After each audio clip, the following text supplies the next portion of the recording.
The following is a conversation with Bret Weinstein, evolutionary biologist, author, co-host of the Dark Horse podcast, and, as he says, reluctant radical. Even though we've never met or spoken before this, we both felt like we've been friends for a long time. I don't agree on everything with Bret, but I'm sure as hell happy he exists in this weird and wonderful world of ours. Quick mention of our sponsors: Jordan Harbinger Show, ExpressVPN, Magic Spoon, and Four Sigmatic. Check them out in the description to support this podcast. As a side note, let me say a few words about COVID-19 and about science broadly. I think science is beautiful and powerful. It is the striving of the human mind to understand and to solve the problems of the world. But as an institution, it is susceptible to the flaws of human nature, to fear, to greed, power, and ego. 2020 is a story of all of these that has both scientific triumph and tragedy. We needed great leaders, and we didn't get them. What we needed is leaders who communicate in an honest, transparent, and authentic way about the uncertainty of what we know and the large-scale scientific efforts to reduce that uncertainty and to develop solutions. I believe there are several candidates for solutions that could have all saved hundreds of billions of dollars and lessened or eliminated the suffering of millions of people. Let me mention 5 of the categories of solutions: masks, at-home testing, anonymized contact tracing, antiviral drugs, and vaccines.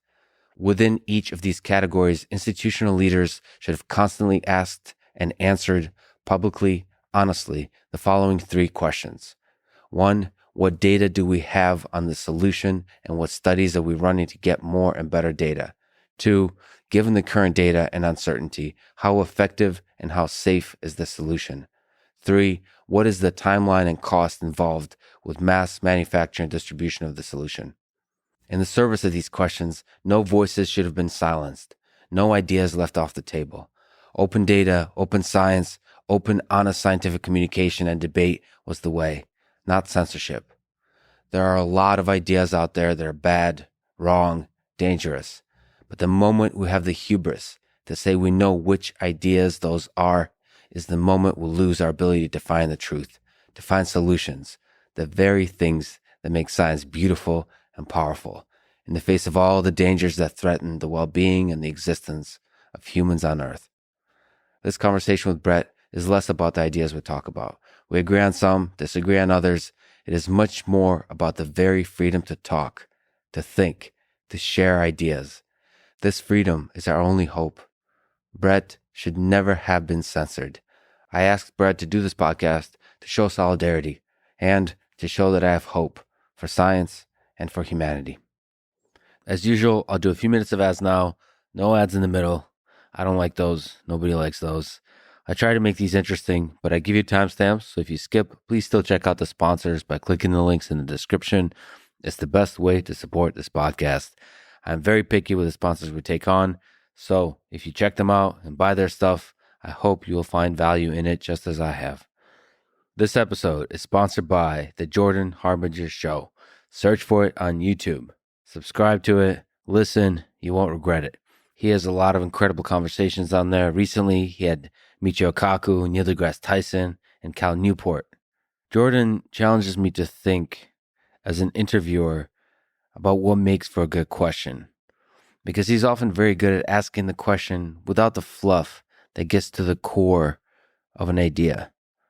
I think I often do a little too much mumbling, a little too much wandering around as I ask the question. Like, some questions I ask take like a minute or two. I guess the benefit of that is that it's authentically who I am, is I'm thinking through the question. It's almost like I start to disagree with myself as I think through the question, and you get to see that thinking process. But the downside is that sometimes just like a half a sentence or one sentence is enough to create that kind of tension that springs the mind of the guest into the space of the idea that they're going to explore. Again, search for Jordan Harbinger Show on YouTube. Check out the video version of the podcast. But you can also, of course, listen it to everywhere podcasts are available, like Apple, Spotify, all that kind of stuff. This show is also sponsored by ExpressVPN. They protect your privacy on the internet. Using the internet without it is like driving without car insurance. Speaking of which, I'm currently driving a rental car and I had to change a tire. That was a funny experience. It made me realize that it's been a while since I changed a tire and I kind of enjoyed it. In the summer, Austin heat. It kind of reminded me of that movie with Sean Penn and I think it's Jennifer Lopez called U-Turn. I may be imagining it, but I remember it being like a really interesting film that was about cars and heat and that tension. I think Nick Nolte was in it too. He's an incredible actor. Anyway, that whole experience is exactly what it's like to not have a VPN. If you want to have a painless experience, you should get ExpressVPN. It protects you from the good guys, the bad guys, all of whom watch your data. The ISPs, the big companies, all that kind of stuff. If privacy is important to you, you should use a VPN. Go to expressvpn.com/LexPod to get an extra 3 months free. That's expressvpn.com/LexPod. This episode is also sponsored by Magic Spoon, low-carb, keto-friendly cereal. It has 0 grams of sugar, 13 to 14 grams of protein, only 4 net grams of carbs, and 140 calories in each serving. They now ship to Canada. I posted on Twitter that I'm going to Toronto, Canada to visit a friend, and I asked for recommendations for people to talk to on a podcast. And I got some incredible recommendations. So once I get a chance to visit, which will probably be brief, I'll have a lot of cool conversations to have over there. I love Canada in general. I love Toronto. I love Montreal. I feel like I want to take a road trip throughout Canada. And maybe on the road trip, I'll be eating Magic Spoon cereal. It's honestly my favorite snack that feels like a cheap meal, but it's not. Low carb and reminds me of like early high school when I would eat cereal that was terrible for you. But in this case, it's cereal that is really good for you. And so can bring happiness without the pain of malnutrition. Anyway, Magic Spoon has a 100% happiness guarantee. So if you don't like it, they will refund it. Go to magicspoon.com/Lex and use code LEX at checkout to save $5 off your order. That's magicspoon.com/Lex and use code LEX. This show is sponsored by Four Sigmatic, the maker of delicious mushroom coffee and plant-based protein. Does the coffee taste like mushrooms, you ask? No, it does not. It tastes delicious. It's a part of my daily routine. It brings me joy. It brings me energy. It brings me focus. I drink the cup of coffee as I turn on the brown noise, and my mind goes into this deep state of focus in the morning. Those few early morning hours are my favorite hours of the day. I don't know what it is, but it's like the mind emerges from the dream state and walks calmly into this tunnel of vision and focus that results in some like incredible levels of productivity. Anyway, Four Sigmatic coffee is part of that. Highly recommended. Tastes good. I think there's a lot of ways that it's very healthy for you, but I just drink it because it's delicious and because I kind of like the idea of mushroom coffee. Get up to 40% off and free shipping on mushroom coffee bundles if you go to foursigmatic.com/Lex. That's foursigmatic.com/Lex. This is the Lex Friedman Podcast, and here is my conversation with Bret Weinstein.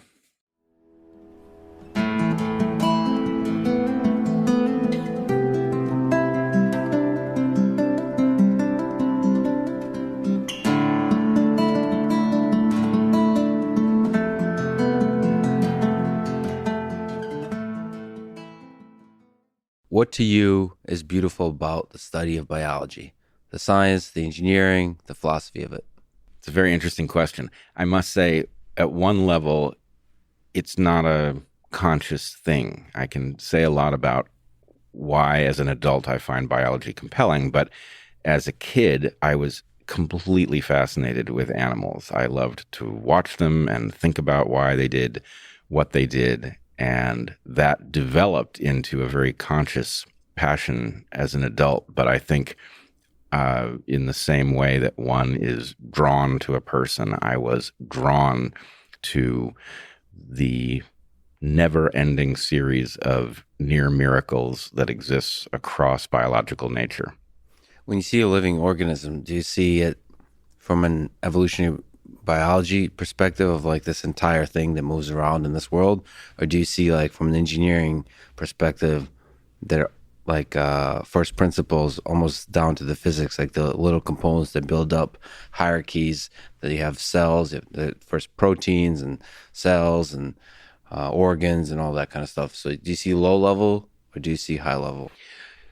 Well, the human mind is a strange thing, and I think it's probably a bit like a time sharing machine in which I have different modules. We don't know enough about biology for them to connect, right? So they exist in isolation, and I'm always aware that they do connect, but I basically have to step into a module in order to see the evolutionary dynamics of the creature and the lineage that it belongs to. I have to step into a different module to think of that lineage over a very long time scale, a different module still to understand what the mechanisms inside would have to look like to account for what we can see from the outside.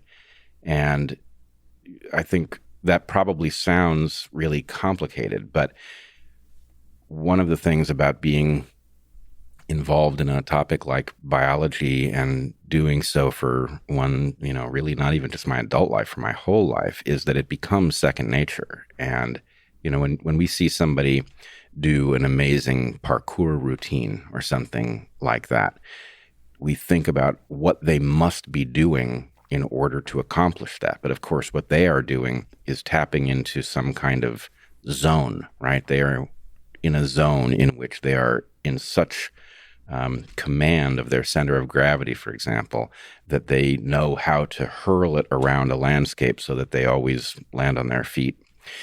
And I would just say, for anyone who hasn't found a topic on which they can develop that kind of facility, it is absolutely worthwhile. It's really something that human beings are capable of doing across a wide range of topics, many things our ancestors didn't even have access to. And that flexibility of humans, that ability to repurpose our machinery for topics that are novel, means really the world is your oyster. You can figure out what your passion is and then figure out all of the angles that one would have to pursue to really deeply understand it. And it is well worth having at least one topic like that. You mean embracing the full adaptability of both the body and the mind? So like, because I don't know what to attribute the parkour to, like biomechanics of how our bodies can move, or is it the mind? Like how much percent-wise is it the entirety of the hierarchies of biology that we've been talking about, or is it just all the mind? The way to think about creatures is that every creature is two things simultaneously. A creature is a machine of sorts, right? It's not a machine in the, it's I call it an aqueous machine, right? And it's run by an aqueous computer, right? So it's not identical to our technological machines. But every creature is both a machine that does things in the world sufficient to accumulate enough resources to continue surviving, to reproduce. It is also a potential. So each creature is potentially, for example, the most recent common ancestor of some future clade of creatures that will look very different from it. And if a creature is very, very good at being a creature, but not very good in terms of the potential it has going forward, then that lineage will not last very long into the future because change will throw at challenges that its descendants will not be able to meet. So the thing about humans is we are a generalist platform, and we have the ability to swap out our software to exist in many, many different niches. And I was once watching an interview with this British group of parkour experts who were being, they were discussing what it is they do and how it works. And what they essentially said is, look, you're tapping into deep monkey stuff, right? And I thought, yeah, that's about right. And, anybody who is proficient at something like skiing or skateboarding, has the experience of flying down the hill on skis, for example, bouncing from the top of one mogul to the next. And if you really pay attention, you will discover that your conscious mind is actually a spectator. It's there. It's involved in the experience, but it's not driving. Some part of you knows how to ski, and it's not the part of you that knows how to think. And I would just say that what accounts for this flexibility in humans is the ability to bootstrap a new software program and then drive it into the unconscious layer where it can be applied very rapidly. And, I will be shocked if the exact thing doesn't exist in robotics. If you programmed a robot to deal with circumstances that were novel to it, how would you do it? It would have to look something like this. There's a certain kind of magic. You're right. With the consciousness being an observer, when you play guitar, for example, or piano for me, music, when you get truly lost in it, I don't know what the heck is responsible for the flow of the music, the loudness of the music going up and down, the timing, the intricate, like even the mistakes, all those things. That doesn't seem to be the conscious mind.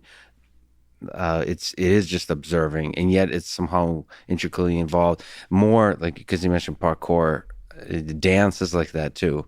When you start, I've been tango dancing. When you truly lose yourself in it, then it's just like you're an observer. And how the hell is the body able to do that? And not only that, it's the physical motion is also creating the emotion, the damn, it's good to be alive feeling. But then that's also intricately connected to the full biology stack that we're operating in. I don't know how difficult it is to replicate that. We were talking offline about Boston Dynamics robots. They've recently they did both parkour, they did flips, they've also done some dancing. And it's something I think a lot about, because what most people don't realize, because they don't look deep enough, is those robots are hard-coded to do those things. The robots didn't figure it out by themselves. And yet the fundamental aspect of what it means to be human is that process of figuring out, of making mistakes. And then there's something about overcoming those challenges and the mistakes, and like figuring out how to lose yourself in the magic of the dancing or just movement is what it means to be human. That learning process. So that's what I want to do with the almost as a fun side thing with the Boston Dynamics robots, is to have them learn and see what they figure out, even if they make mistakes. I want to let Spot make mistakes, and in so doing discover what it means to be alive, discover beauty, because I think that's the essential aspect of mistakes.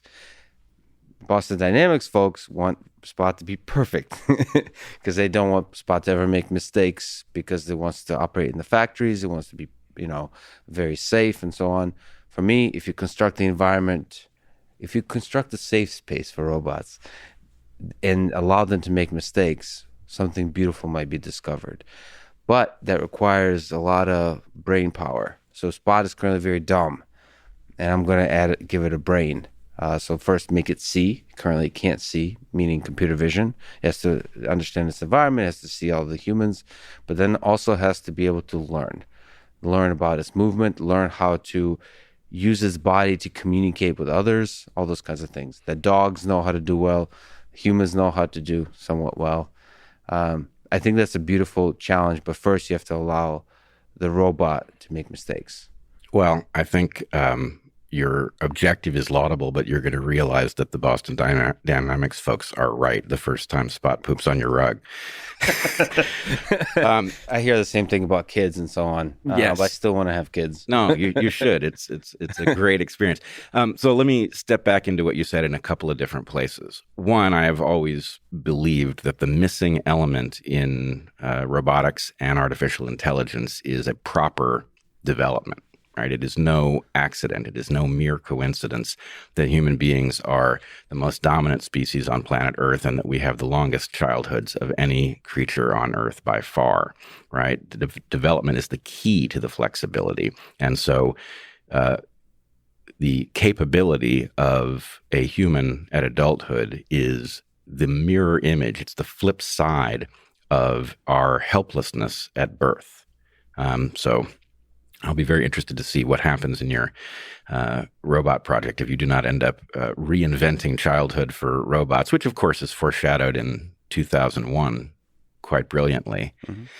But I also want to point out, you can see this issue of your conscious mind becoming a spectator very well if you compare tennis to table tennis, right? If you watch a tennis game, you could imagine that the players are highly conscious as they play. You cannot imagine that if you've ever played ping pong decently.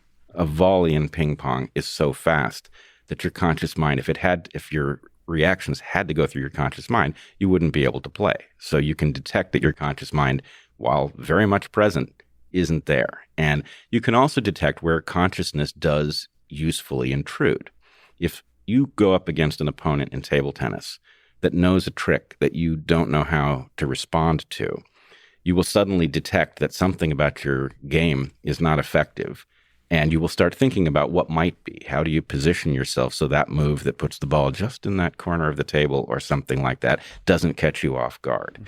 And this, I believe, is we highly conscious folks, those of us who try to think through things very deliberately and carefully, mistake consciousness for like the highest kind of thinking.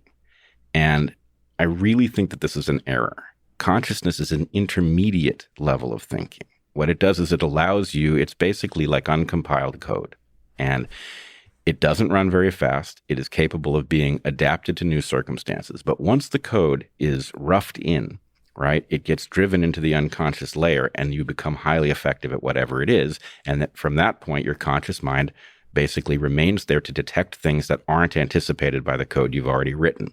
And so I don't exactly know how one would establish this, how one would demonstrate it, but it must be the case that the human mind contains sandboxes in which things are tested, right? Maybe you can build a piece of code and run it in parallel next to your active code so you can see how it would have done comparatively. But there's got to be some way of writing new code and then swapping it in. And frankly, I think this has a lot to do with things like sleep cycles. Very often, when I get good at something, I often don't get better at it while I'm doing it. I get better at it when I'm not doing it, especially if there's time to sleep and think on it. So there's some sort of, new program swapping in for old program phenomenon, which, will be a lot easier to see in machines. It's going to be hard with the wetware. It is true because somebody I played tennis for many years. I do still think the highest form of excellence in tennis is when the conscious mind is a spectator. So it's the compiled code is the highest form of being human. And then consciousness is just some like specific compiler. You have to have like Borland C++ compiler. You could just have different kind of compilers. Ultimately, the thing that by which we measure the power of life, the intelligence of life is the compiled code. And you can probably do that compilation all kinds of ways. Yeah. I'm not saying that tennis is played consciously and table tennis isn't. I'm saying that because tennis is slowed down by the space on the court, you could imagine that it was your conscious mind playing. Mm-hmm. But when you shrink the court down, it becomes obvious that your conscious mind is just present rather than knowing where to put the paddle. And weirdly for me, I would say this probably isn't true in a podcast situation, but if I have to give a presentation, especially if I have not overly prepared, I often find the same phenomenon when I'm giving the presentation. My conscious mind is there watching some other part of me present, which is a little jarring, I have to say. Well, that means you've gotten good at it. Not let the conscious mind get in the way of the flow of words. Yeah, that's the sensation, to be sure. And that's the highest form of podcasting too. I mean, that's why I have that's what it looks like when a podcaster is really in the pocket, like Joe Rogan, just having fun and just losing themselves. And that's something I aspire to as well, just losing yourself in the conversation. Somebody that has a lot of anxiety with people, like I'm such an introvert. I'm scared. I was scared before you showed up. I'm scared right now. There's just anxiety. It's a giant mess. It's hard to lose yourself. It's hard to just get out of the way of your own mind. Yeah, actually, trust is a big component of that. Your conscious mind retains control if you are very uncertain. But when you do get into that zone when you're speaking, I realize it's different for you with English as a second language, although maybe you present in Russian and and it happens. But do you ever hear yourself say something and you think, oh, that's really good, right? Like you didn't come up with it. Some other part of you that you don't exactly know came up with it? I don't think I've ever heard myself in that way, because I have a much louder voice that's constantly yelling in my head at, why the hell did you say that? There's a very self-critical voice that's much louder. So I'm very maybe I need to deal with that voice, but it's been like with a, what is it called, like a megaphone, just screaming, so I can't hear the other voice that says, good job, you said that thing really nicely. So I'm kind of focused right now on the megaphone person in the audience versus the positive. But that's definitely something to think about. It's been productive, but the place where I find gratitude and beauty and appreciation of life is in the quiet moments when I don't talk, when I listen to the world around me, when I listen to others. When I talk, I'm extremely self-critical in my mind. When I produce anything out into the world that originated with me, like any kind of creation, extremely self-critical. It's good for productivity, for like always striving to improve and so on. It might be bad for for like just appreciating the things you've created. I'm a little bit with Marvin Minsky on this, where he says the key to a productive life is to hate everything you've ever done in the past. I didn't know he said that. I must say I resonate with it a bit. And I unfortunately, my life currently has me putting a lot of stuff into the world, and I effectively watch almost none of it. I can't stand it. Yeah, what do you make of that? I don't know. I just yesterday read reread Metamorphosis by Kafka, where he turns into a giant bug because of the stress that the world puts on him. His parents put on him to succeed.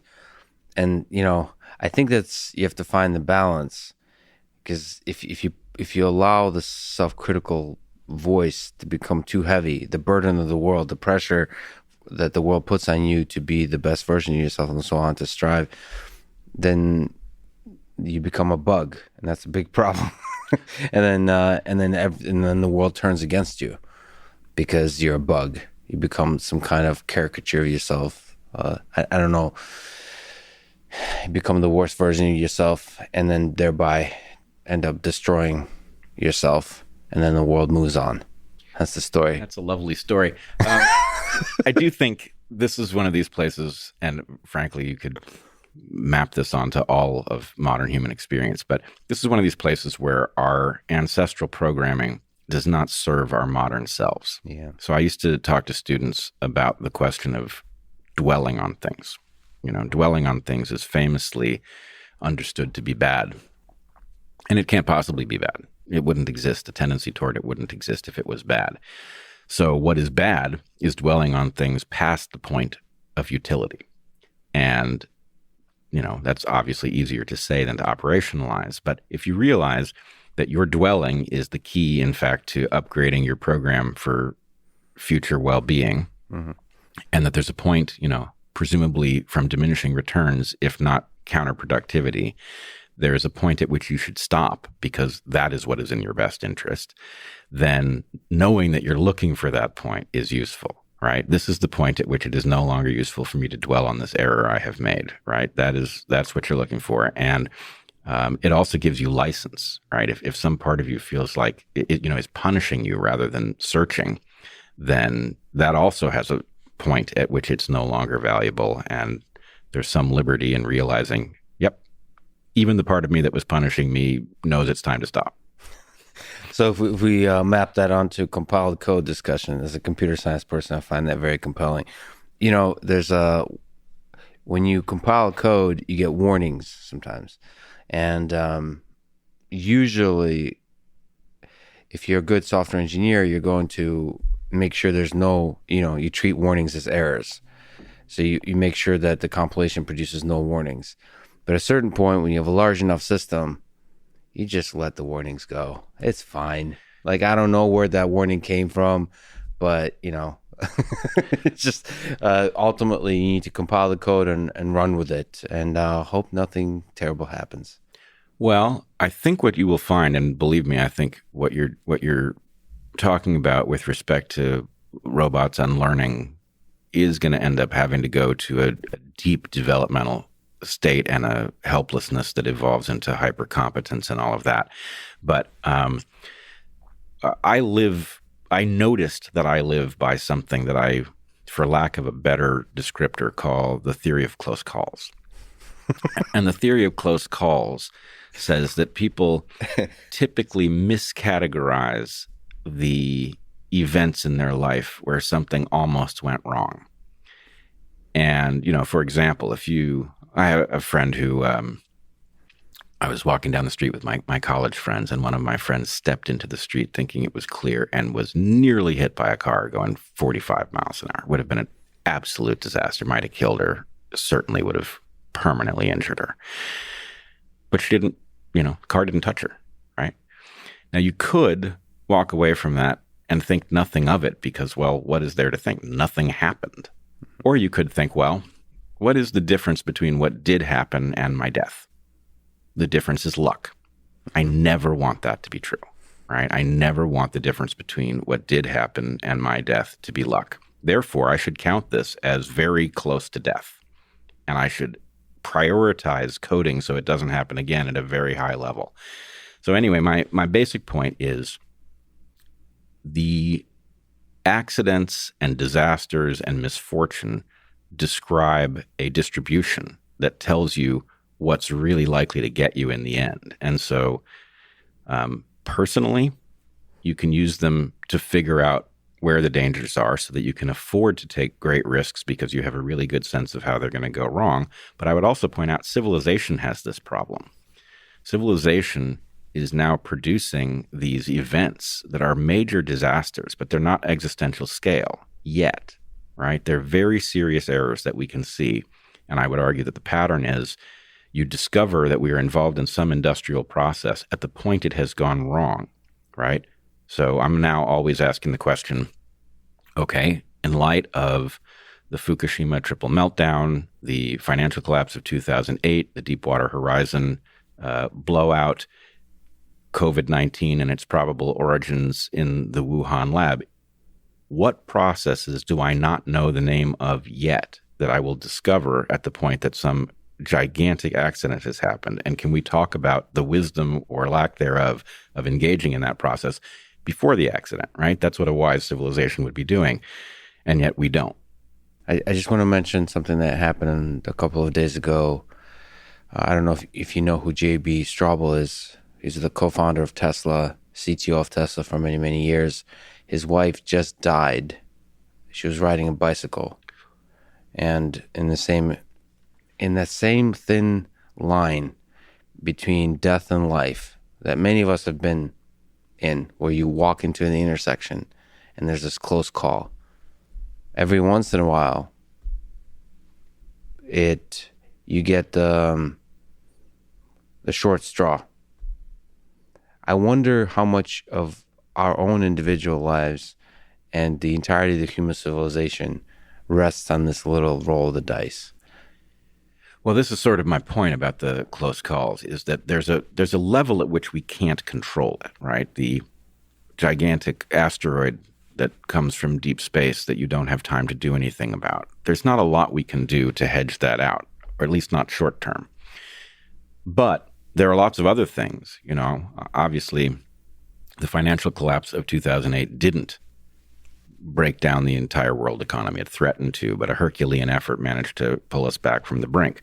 The triple meltdown at Fukushima was awful, but every one of the 7 fuel pools held. There wasn't a major fire that made it impossible to manage the disaster going forward. We got lucky. We could say the same thing about the blowout at the Deepwater Horizon, where a hole in the ocean floor large enough that we couldn't have plugged it could have opened up. All of these things could have been much, much worse, right? And I think we can say the same thing about COVID, as terrible as it is. And we cannot say for sure that it came from the Wuhan lab, but there's a strong likelihood that it did. And it also could be much, much worse. So in each of these cases, something is telling us we have a process that is unfolding that keeps creating risks where it is luck that is the difference between us and some scale of disaster that is unimaginable. And that wisdom, you can be highly intelligent and cause these disasters. To be wise is to stop causing them, right? And that would require a process of restraint, a process that I don't see a lot of evidence of yet. So I think we have to generate it. And somehow we, at the moment, we don't have a political structure that would be capable of taking a protective algorithm and actually deploying it, right? Because it would have important economic consequences. And so it would almost certainly be shot down. But we can obviously also say, we paid a huge price for all of the disasters that I've mentioned. And we have to factor that into the equation. Something can be very productive short-term and very destructive long-term. And also, the question is how many disasters we avoided because of the ingenuity of humans or just the integrity and character of humans. That's sort of an open question. We may be more intelligent than lucky. That's the hope. Because the optimistic message here that you're getting at is maybe the process that maybe we can overcome luck with ingenuity. Meaning, I guess you're suggesting the process is we should be listing all the ways that human civilization can destroy itself, assigning likelihood to it, and thinking through how can we avoid that, and being very honest with the data out there about the close calls, and using those close calls to then create sort of mechanism by which we minimize the probability of those close calls. And just being honest and transparent with the data that's out there. Well, I think we need to do a couple things for it to work. So I've been an advocate for the idea that sustainability is it's difficult to operationalize, but it is an objective that we have to meet if we're to be around long term. And I realized that we also need to have reversibility of all of our processes, because processes very frequently, when they start, do not appear dangerous. And then when they scale, they become very dangerous. So for example, if you imagine the first internal combustion engine in a vehicle driving down the street, and you imagine somebody running after them saying, hey, if you do enough of that, you're going to alter the atmosphere and it's going to change the temperature of the planet. It's preposterous, right? Mm-hmm. Why would you stop the person who's invented this marvelous new contraption? But of course, eventually you do get to the place where you're doing enough of this that you do start changing the temperature of the planet. So if we built the capacity, if we basically said, look, you can't involve yourself in any process that you couldn't reverse if you had to, then progress would be slowed, but our safety would go up dramatically. And I think in some sense, if we are to be around long term, we have to begin thinking that way. We're just involved in too many very dangerous processes. So let's talk about one of the things that, if not threatened human civilization, certainly hurt it at a deep level, which is COVID-19. What % probability would you currently place on the hypothesis that COVID-19 leaked from the Wuhan Institute of Virology? So I maintain a flowchart of all the possible explanations, and it doesn't break down exactly that way. The likelihood that it emerged from a lab is very, very high. If it emerged from a lab, the likelihood that the lab was the Wuhan Institute is very, very high. There are multiple different kinds of evidence that point to the lab, and there is literally no evidence that points to nature. Either the evidence points nowhere or it points to the lab, and the lab could mean any lab, but geographically, obviously, the labs in Wuhan are the most likely, and the lab that was most directly involved with research on viruses that look like that look like SARS-CoV-2 is obviously the place that one would start. But I would say the likelihood that this virus came from a lab is well above 95%. We can talk about the question of could a virus have been brought into the lab and escaped from there without being modified? That's also possible, but it doesn't explain any of the anomalies in the genome of SARS-CoV-2. Could it have been delivered from another lab? Could Wuhan be a distraction in order that we would connect the dots in the wrong way?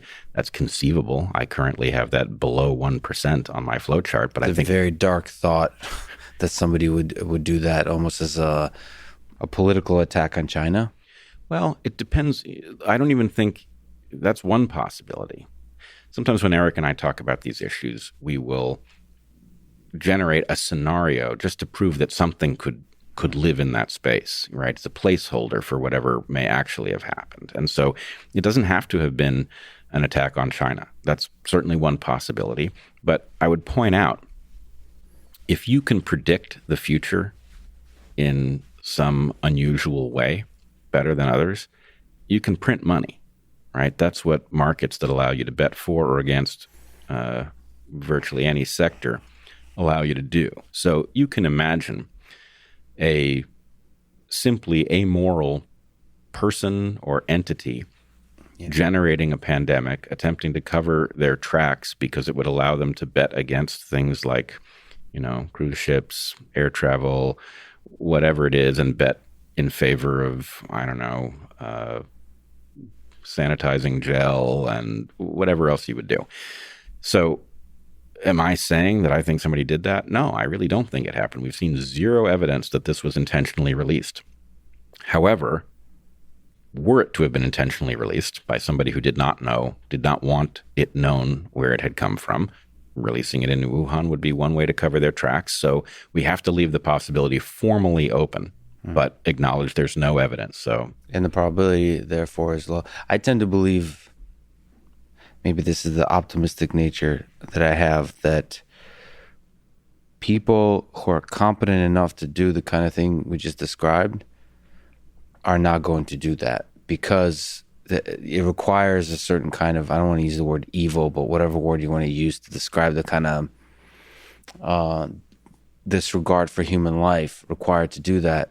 You're just that's just not going to be coupled with competence. I feel like there's a trade-off chart where competence on one axis and evil is on the other, and the more evil you become, the crappier you are at doing great engineering, scientific work required to deliver weapons of different kinds, whether it's bioweapons or nuclear weapons, all those kinds of things.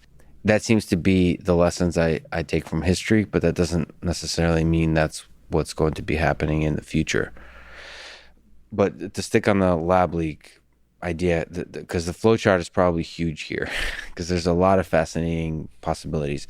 One question I want to ask is, what would evidence for natural origins look like? So one piece of evidence for natural origins is that it has happened in the past, that viruses have jumped. Oh, they do jump. So that's one, like that's possible to have happened, so that's a sort of like a historical evidence. Like, okay, well, it's possible that it happened. It's not evidence of the kind you think it is. It's a justification for a presumption. Right? So the presumption upon discovering a new virus circulating is certainly that it came from nature, right? The problem is the presumption evaporates in the face of evidence, or at least it logically should. Right. And it didn't in this case. It was maintained by people who privately in their emails acknowledged that they had grave doubts about the natural origin of this virus.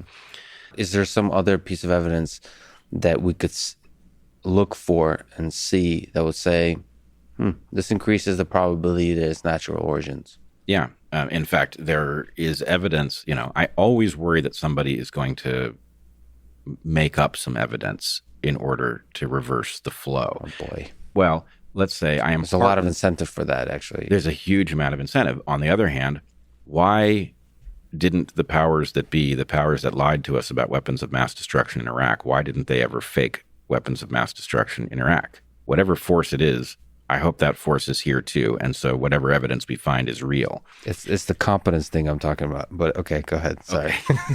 Well, we can get back to that. But Yeah. I would say, yeah, that the giant piece of evidence that will shift the probabilities in the other direction is the discovery of either a human population in which the virus circulated prior to showing up in Wuhan that would explain where the virus learned all of the tricks that it knew instantly upon spreading from Wuhan.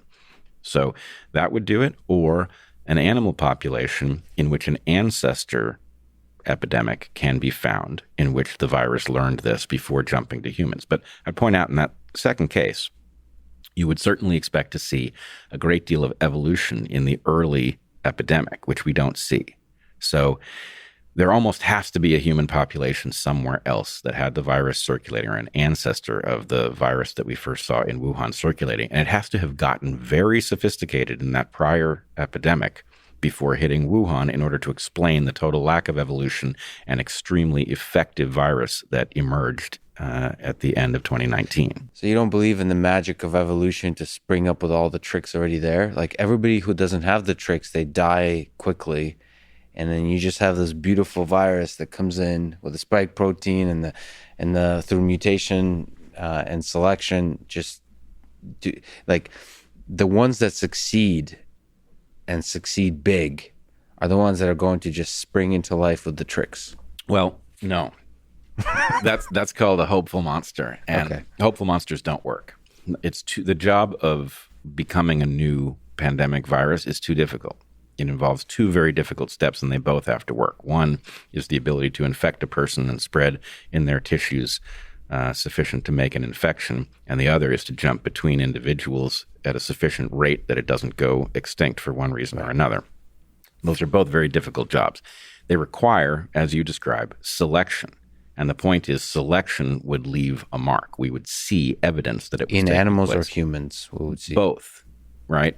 We would see this evolutionary trace of the virus gathering the tricks up. Yeah, you would see the virus, you would see the clumsy virus get better and better. And yes, I am a full believer in the power of that process. In fact, I believe it. What I know from studying the process is that it is much more powerful than most people imagine, that what we teach in the Evolution 101 textbook is too clumsy a process to do what we see it doing, and that actually people should increase their expectation of the rapidity with which that process can produce just jaw-dropping adaptations. That said, we just don't see evidence that it happened here, which doesn't mean it doesn't exist, but it means in spite of immense pressure to find it somewhere, there's been no hint, which probably means it took place inside of a laboratory. So inside the laboratory, gain-of-function research on viruses, and I believe most of that kind of research is doing this exact thing that you're referring to, which is accelerated evolution, and just watching evolution do its thing on a bunch of viruses and seeing what kind of tricks get developed. The other method is engineering viruses, so manually adding on the tricks. Which do you think we should be thinking about here? So, mind you, I learned what I know in the aftermath of this pandemic emerging. I started studying the question, and I would say, based on the content of the genome and other evidence in publications from the various labs that were involved in generating this technology, a couple of things seem likely. This SARS-CoV-2 does not appear to be entirely the result of either a splicing process or serial passaging. It appears to have both things in its past, or it's at least highly likely that it does. So, for example, the furin cleavage site looks very much like it was added in to the virus, and it was known that that would increase its infectivity in humans and increase its tropism. The virus appears to be excellent at spreading in humans and minks and ferrets. Now, minks and ferrets are very closely related to each other, and ferrets are very likely to have been used in a serial passage experiment, the reason being that they have an ACE2 receptor that looks very much like the human ACE2 receptor. And so were you going to passage the virus or its ancestor through an animal in order to increase its infectivity in humans, which would have been necessary. Ferrets would have been very likely. It is also quite likely that humanized mice were utilized, and it is possible that human airway tissue was utilized. I think it is vital that we find out what the protocols were. If this came from the Wuhan Institute, we need to know it, and we need to know what the protocols were exactly, because they will actually give us some tools that would be useful in fighting SARS-CoV-2 and hopefully driving it to extinction, which ought to be our priority. It is a priority that is not apparent from our behavior, but it really is. It should be our objective. If we understood where our interests lie, we would be much more focused on it. But those protocols would tell us a great deal. If it wasn't the Wuhan Institute, we need to know that. If it was nature, we need to know that. And if it was some other laboratory, we need to figure out who, what, and where, so that we can determine what we can determine about what was done. You're opening up my mind about why we should investigate, why we should know the truth of the origins of this virus. So for me personally, let me just tell the story of my own kind of journey. When I first started looking into the lab leak hypothesis, what became terrifying to me and important to understand and obvious is the sort of like Sam Harris way of thinking, which is it's obvious that a lab leak of a deadly virus will eventually happen. My mind was, it doesn't even matter if it happened in this case. It's obvious there's going to happen in the future. So why the hell are we not freaking out about this? And COVID-19 is not even that deadly relative to the possible future viruses.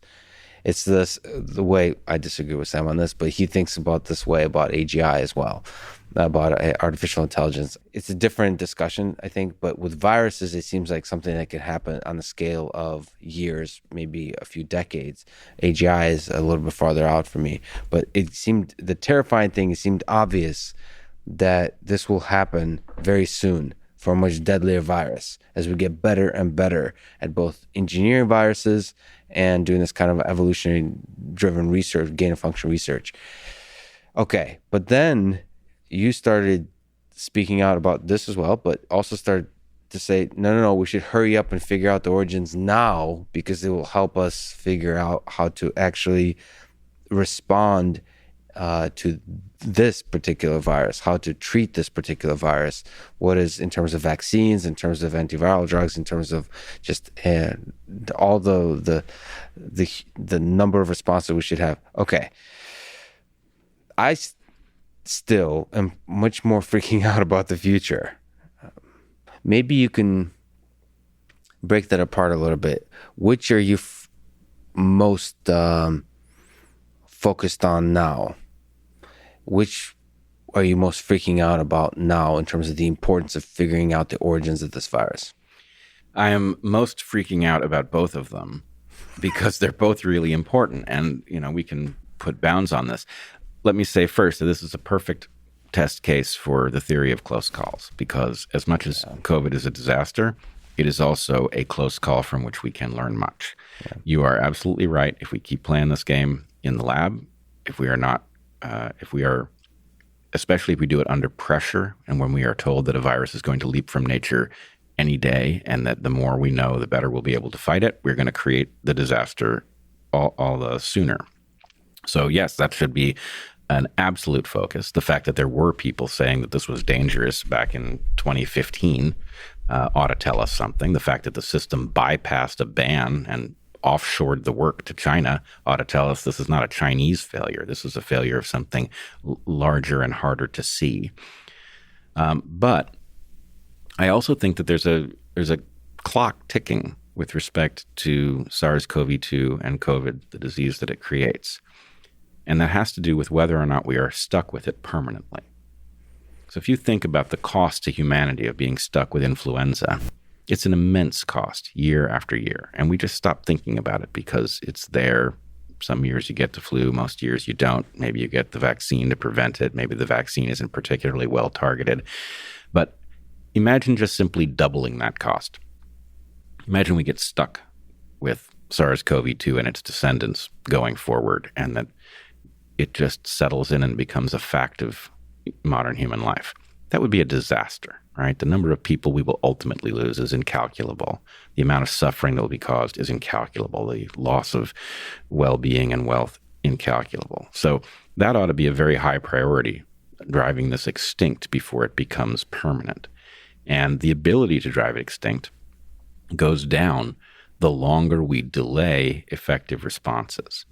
To the extent that we let it have this very large canvas, large numbers of people who have the disease in which mutation and selection can result in adaptation that we will not be able to counter, the greater its ability to figure out features of our immune system and use them to its advantage.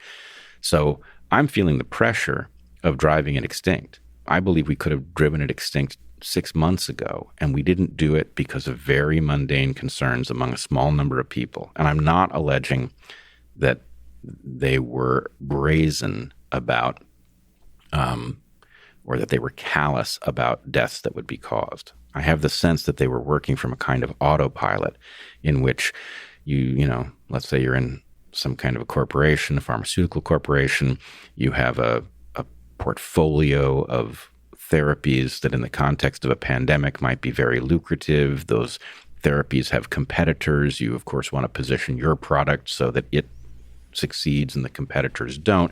And lo and behold, at some point, through means that I think those of us on the outside can't really intuit, you end up saying things about competing therapies that work better and much more safely than the ones you're selling that aren't true and do cause people to die in large numbers.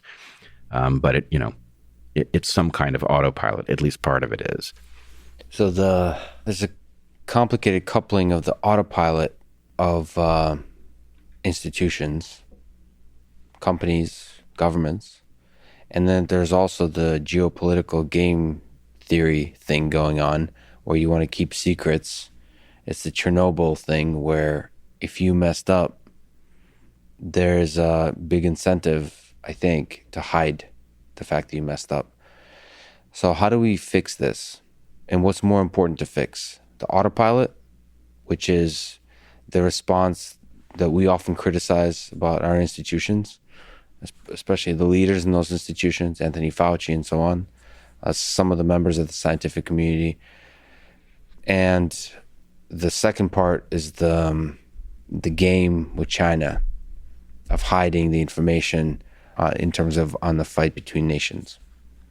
Well, in our live streams on Dark Horse, Heather and I have been talking from the beginning about the fact that although, yes, what happens began in China, it very much looks like a failure of the international scientific community.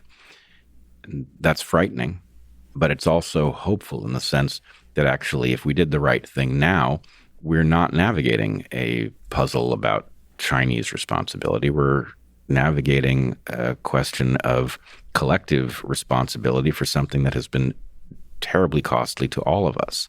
So that's not a very happy process. But as you point out, what's at stake is in large measure, at the very least, the strong possibility this will happen again, and that at some point it will be far worse. So, just as a person that does not learn the lessons of their own errors doesn't get smarter and they remain in danger, we collectively, humanity, has to say, well, there sure is a lot of evidence that suggests that this is a self-inflicted wound. When you have done something that has caused a massive self-inflicted wound, it makes sense to dwell on it exactly to the point that you have learned the lesson that makes it very, very unlikely that something similar will happen again. I think this is a good place to kind of ask you to do almost like a thought experiment or to steelman the argument against the lab leak hypothesis.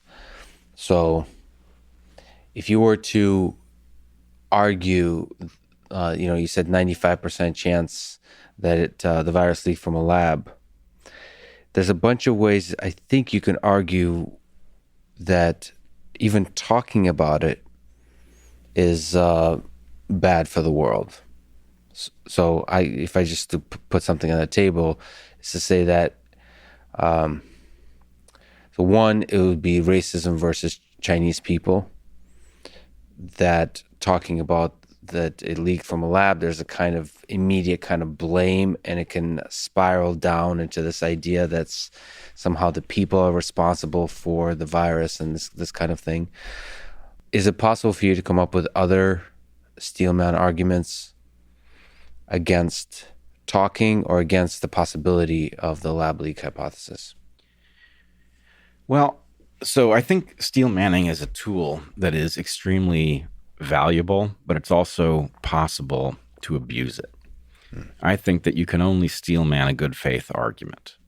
And the problem is we now know that we have not been engaged in opponents who were wielding good faith arguments because privately their emails reflect their own doubts.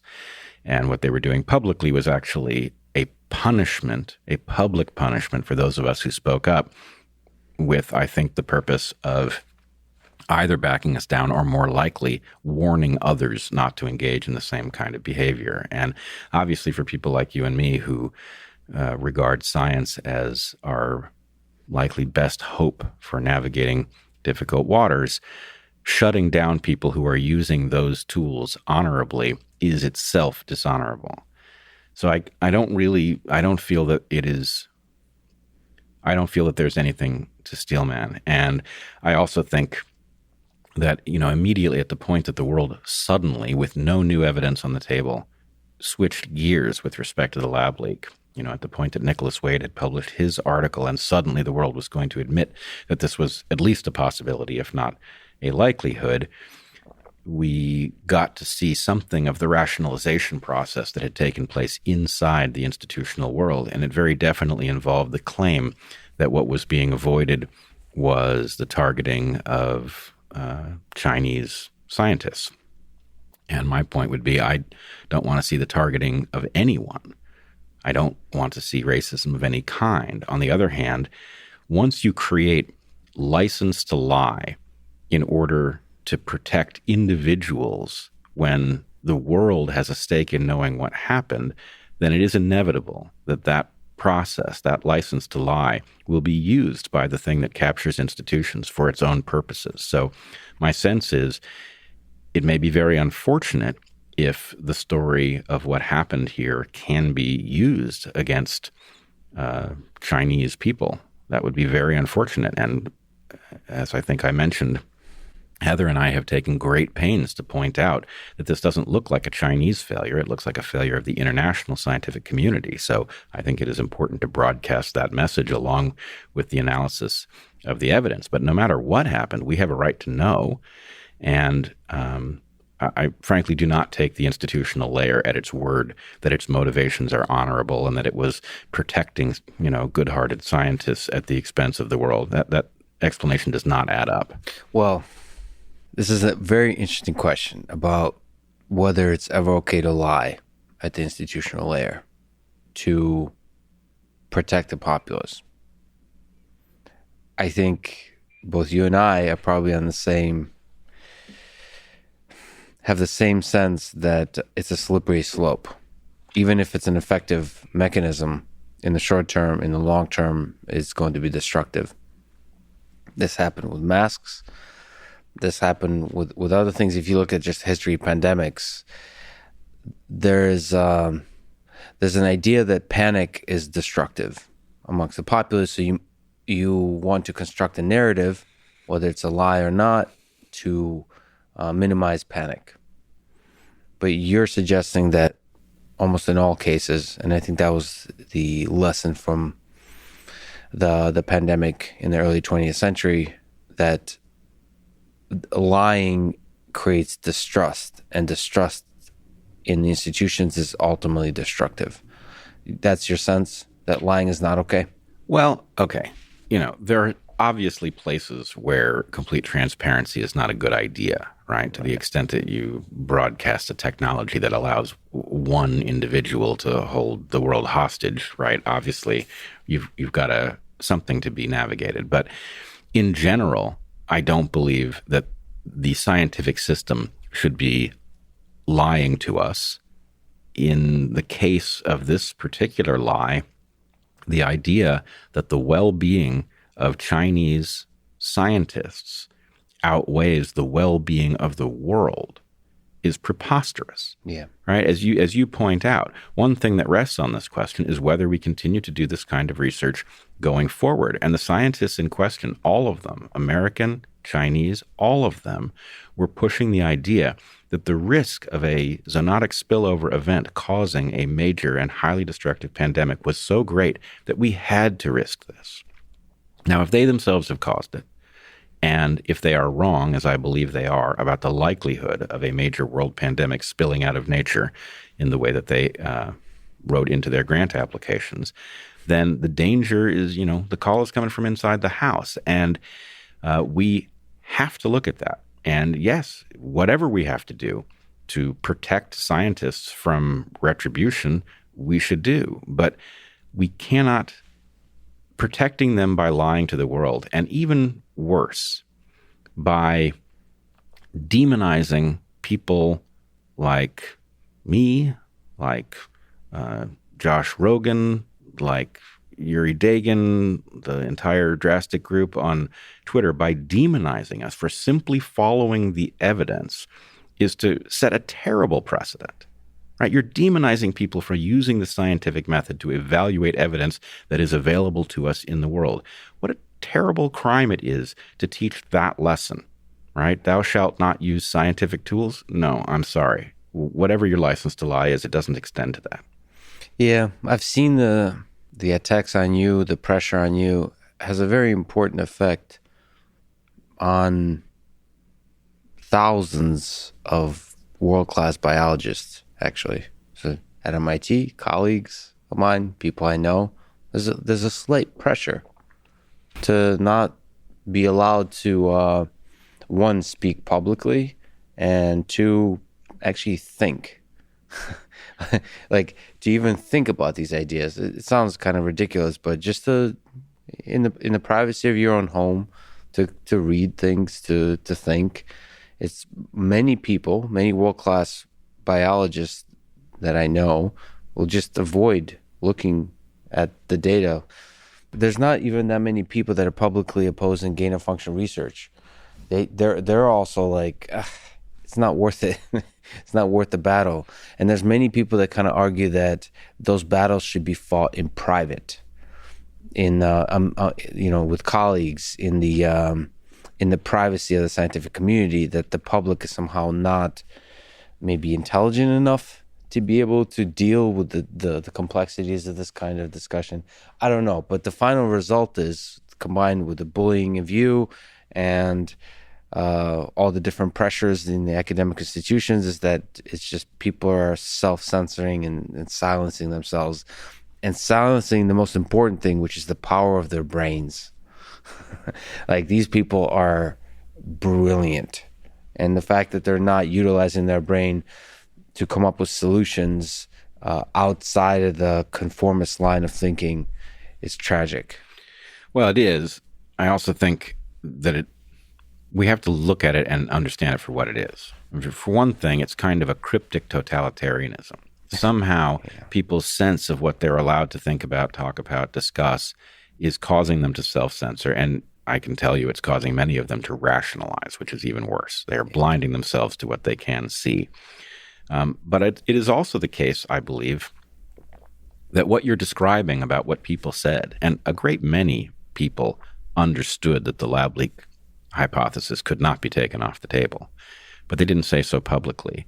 And I think that their discussions with each other about why they did not say what they understood, that's what capture sounds like on the inside.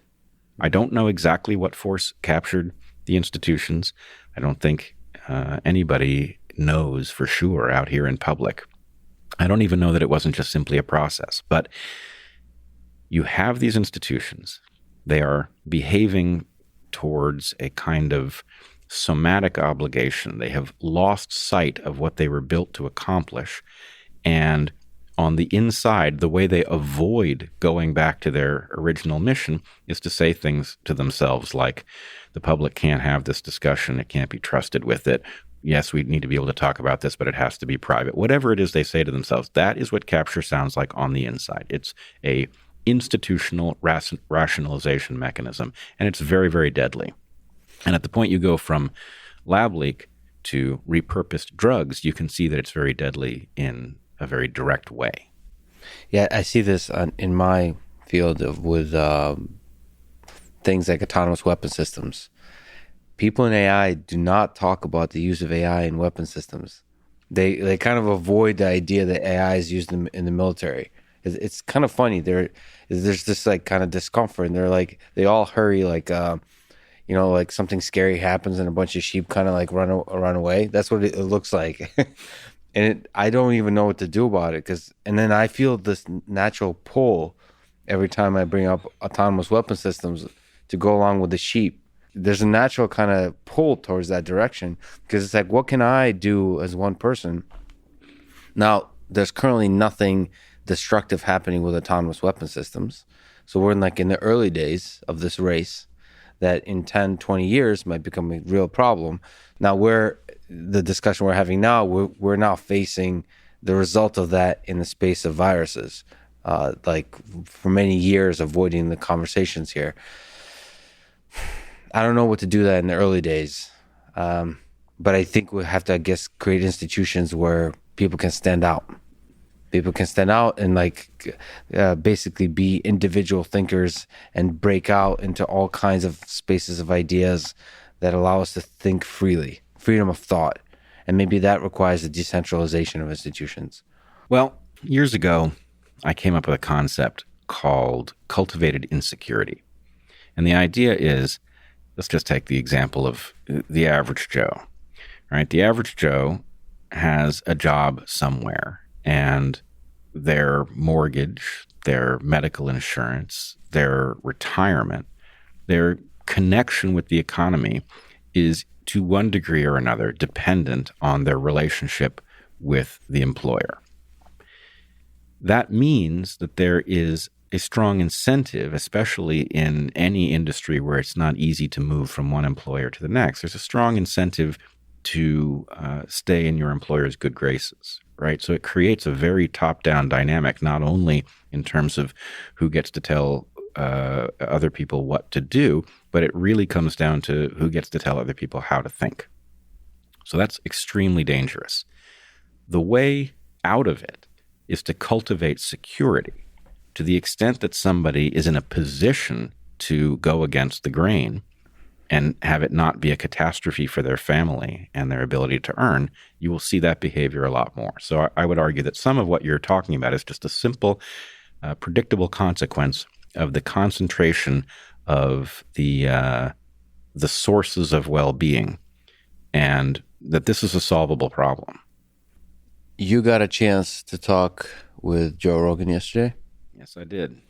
And I just saw the episode was released, and ivermectin is trending on Twitter. Joe told me it was an incredible conversation. I look forward to listening to it today. Many people have probably, by the time this is released, have already listened to it. I think it would be interesting to discuss a post-mortem.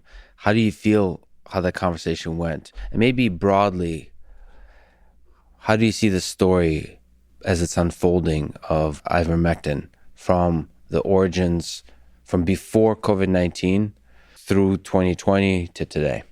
I very much enjoyed talking to Joe, and I'm undescribably grateful that he would take the risk of such a discussion, that he would, as he described it, do an emergency podcast on the subject, which I think that was not an exaggeration. This needed to happen for various reasons, that he took us down the road of talking about the censorship campaign against ivermectin, which I find utterly shocking, and talking about the drug itself. And I should say, we had Pierre Corey available. He came on the podcast as well.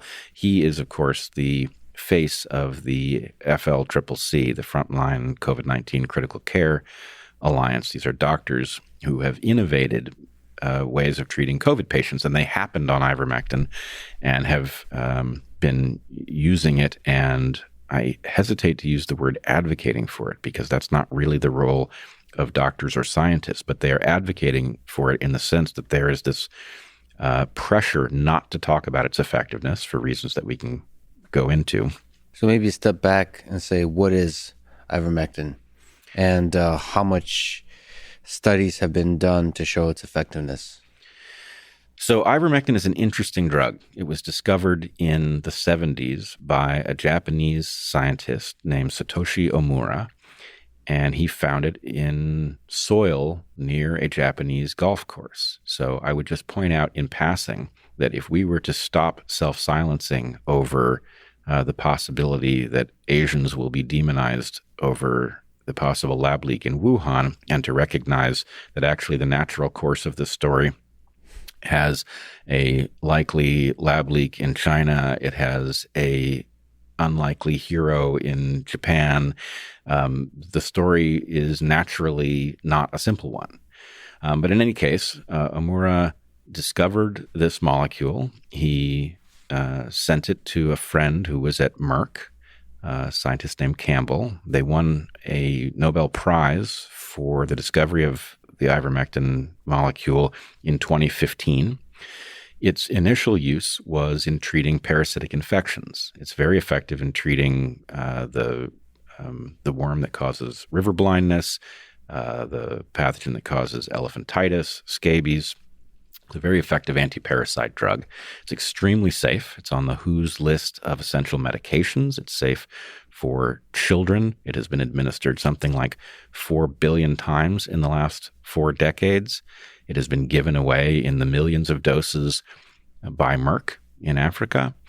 People have been on it for long periods of time. And in fact, one of the reasons that Africa may have had less severe impacts from COVID-19 is that ivermectin is widely used there to prevent parasites, and the drug appears to have a long-lasting impact. So it's an interesting molecule.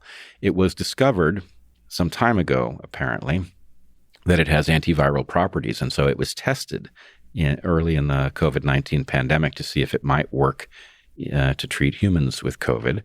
It turned out to have very promising evidence that it did treat humans. It was tested in tissues. It was tested at a very high dosage, which confuses people. They think that those of us who believe that ivermectin might be useful in confronting this disease are advocating those high doses, which is not the case. But in any case, there have been quite a number of studies. A wonderful meta-analysis was finally released. We had seen it in preprint version, but it was finally peer-reviewed and published this last week. It reveals that the drug, as clinicians have been telling us, those who've been using it, it's highly effective at treating people with the disease, especially if you get to them early. And it showed an 86% effectiveness as a prophylactic to prevent people from contracting COVID. And that number, 86%, is high enough to drive SARS-CoV-2 to extinction if we wished to deploy it. First of all, the meta-analysis, is this the ivermectin for COVID-19 real-time meta-analysis of 60 studies? Or there's a bunch of meta-analysis there? Because I was really impressed by the real-time meta-analysis that keeps getting updated. I don't know if it's the same kind of paper. One at ivmmeta.com. Well, I saw it at C19ivermectin.com. No, this is not that meta-analysis. So that is, as you say, a living meta-analysis where you can watch as evidence which is rolls super in. cool, by the way. It's really cool, and they've got some really nice graphics that allow you to understand, well, what is the evidence? You know, it's concentrated around this level of effectiveness, etc. So anyway, it's a great site, well worth paying attention to. No, this is a meta-analysis. I don't know any of the authors but one. Second author is Tess Laurie of the Bird Group, Bird being a group of analysts and doctors in Britain that is playing a role similar to the FLCCC here in the U.S. So anyway, this is a meta-analysis that Tess Laurie and others did of all of the available evidence, and it's quite compelling. If people can look for it on my Twitter, I will put it up and people can find it there. So, what about dose here? That, in terms of safety, what do we understand about the kind of dose required to have that level of effectiveness, and what do we understand about the safety of that kind of dose? So let me just say, I'm not a medical doctor. I'm a biologist. I'm on ivermectin in lieu of vaccination. In terms of dosage, there is one reason for concern, which is that the most effective dose for prophylaxis involves something like weekly administration, and that is because that is not a historical pattern of use for the drug. It is possible that there is some long-term implication of being on it weekly for a long period of time. There's not a strong indication of that. The safety signal that we have over people using the drug over many years and using it in high doses. In fact, Dr. Corey told me yesterday that there are cases in which people have made calculation errors and taken a massive overdose of the drug and had no ill effect. So anyway, there's lots of reasons to think the drug is comparatively safe, but no drug is perfectly safe. And I do worry about the long-term implications of taking it. I also think it's very likely, because the drug is administered in a dose something like, let's say, 15 milligrams for somebody my size once a week after you've gone through the initial double dose that you take 48 hours apart, it is apparent that if the amount of drug in your system is sufficient to be protective at the end of the week, then it was probably far too high at the beginning of the week. So there's a question about whether or not you could flatten out the intake so that the amount of ivermectin goes down, but the protection remains. I have little doubt that that would be discovered if we looked for it. But that said, it does seem to be quite safe, highly effective at preventing COVID. The 86% number is plenty high enough for us to drive SARS-CoV-2 to extinction in light of its R0 number of slightly more than 2. And so why we are not using it is a bit of a mystery. So even if everything you said now turns out to be not correct, it is nevertheless obvious that it's sufficiently promising, and it always has been, in order to merit rigorous scientific exploration, investigation, doing a lot of studies, and certainly not censoring the science or the discussion of it. So before we talk about the various vaccines for COVID-19, I'd like to talk to you about censorship. Mm-hmm. So given everything you're saying, why did YouTube and other places censor discussion of ivermectin? Well, there's a question about why they say they did it, and there's a question about why they actually did it. Now, it is worth mentioning that YouTube is part of a consortium. It is partnered with Twitter, Facebook, Reuters, AP, Financial Times, Washington Post, some other notable organizations, and that this group has appointed itself the arbiter of truth. In effect, they have decided to control discussion ostensibly to prevent the distribution of misinformation. Mm-hmm. Now, how have they chosen to do that? In this case, they have chosen to simply utilize the recommendations of the WHO and the CDC and apply them as if they are synonymous with scientific truth. Problem, even at their best, the WHO and CDC are not scientific entities. They are entities that are about public health.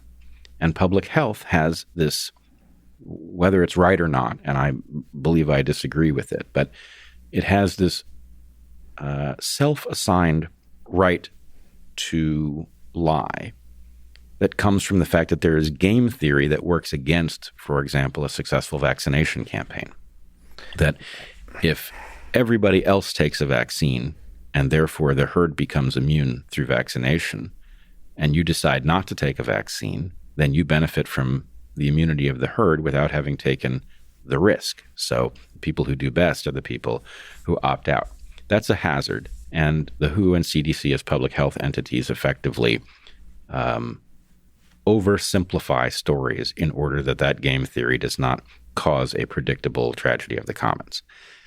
With that said, once that right to lie exists, then it turns out to serve the interests of, for example, pharmaceutical companies, which have emergency use authorizations that require that there not be a safe and effective treatment and have immunity from liability for harms caused by their product. So that's a recipe for disaster, right? You don't need to be a sophisticated thinker about complex systems to see the hazard of immunizing a company from the harm of its own product at the same time that that product can only exist in the market if some other product that works better somehow fails to be noticed. So somehow YouTube is doing the bidding of Merck and others. Whether it knows that that's what it's doing, I have no idea. I think this may be another case of an autopilot that thinks it's doing the right thing because it's parroting the corrupt wisdom of the WHO and the CDC. But the WHO and the CDC have been wrong again and again in this pandemic. And the irony here is that with YouTube coming after me, well, my channel has been right where the WHO and CDC have been wrong consistently over the whole pandemic. So how is it that YouTube is censoring us because the WHO and CDC disagree with us when, in fact, in past disagreements, we've been right and they've been wrong? There's so much to talk about here. So I've heard this many times, actually, on the inside of YouTube and with colleagues that I've talked with, is they kind of, in a very casual way, say their job is simply to slow or prevent the spread of misinformation. And they say it like that's an easy thing to do. Like, to know what is true or not is an easy thing to do. And so from the YouTube perspective, I think they basically outsource of the task of knowing what is true or not to public institutions that on a basic Google search claim to be the arbiters of truth. So if you were YouTube, who are exceptionally profitable and exceptionally powerful in terms of controlling what people get to see or not, what would you do?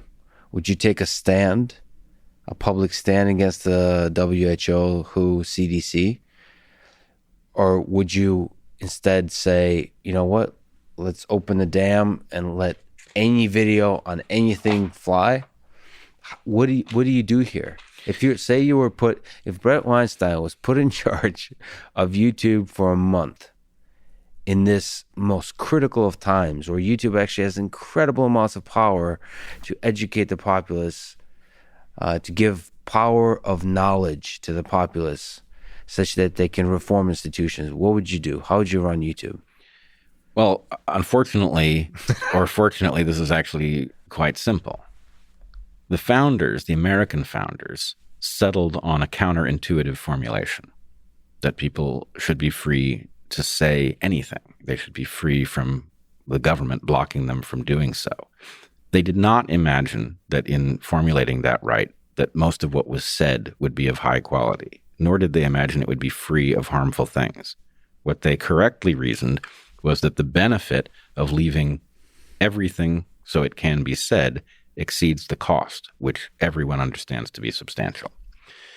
What I would say is they could not have anticipated the impact, the centrality of platforms like YouTube, Facebook, Twitter, etc.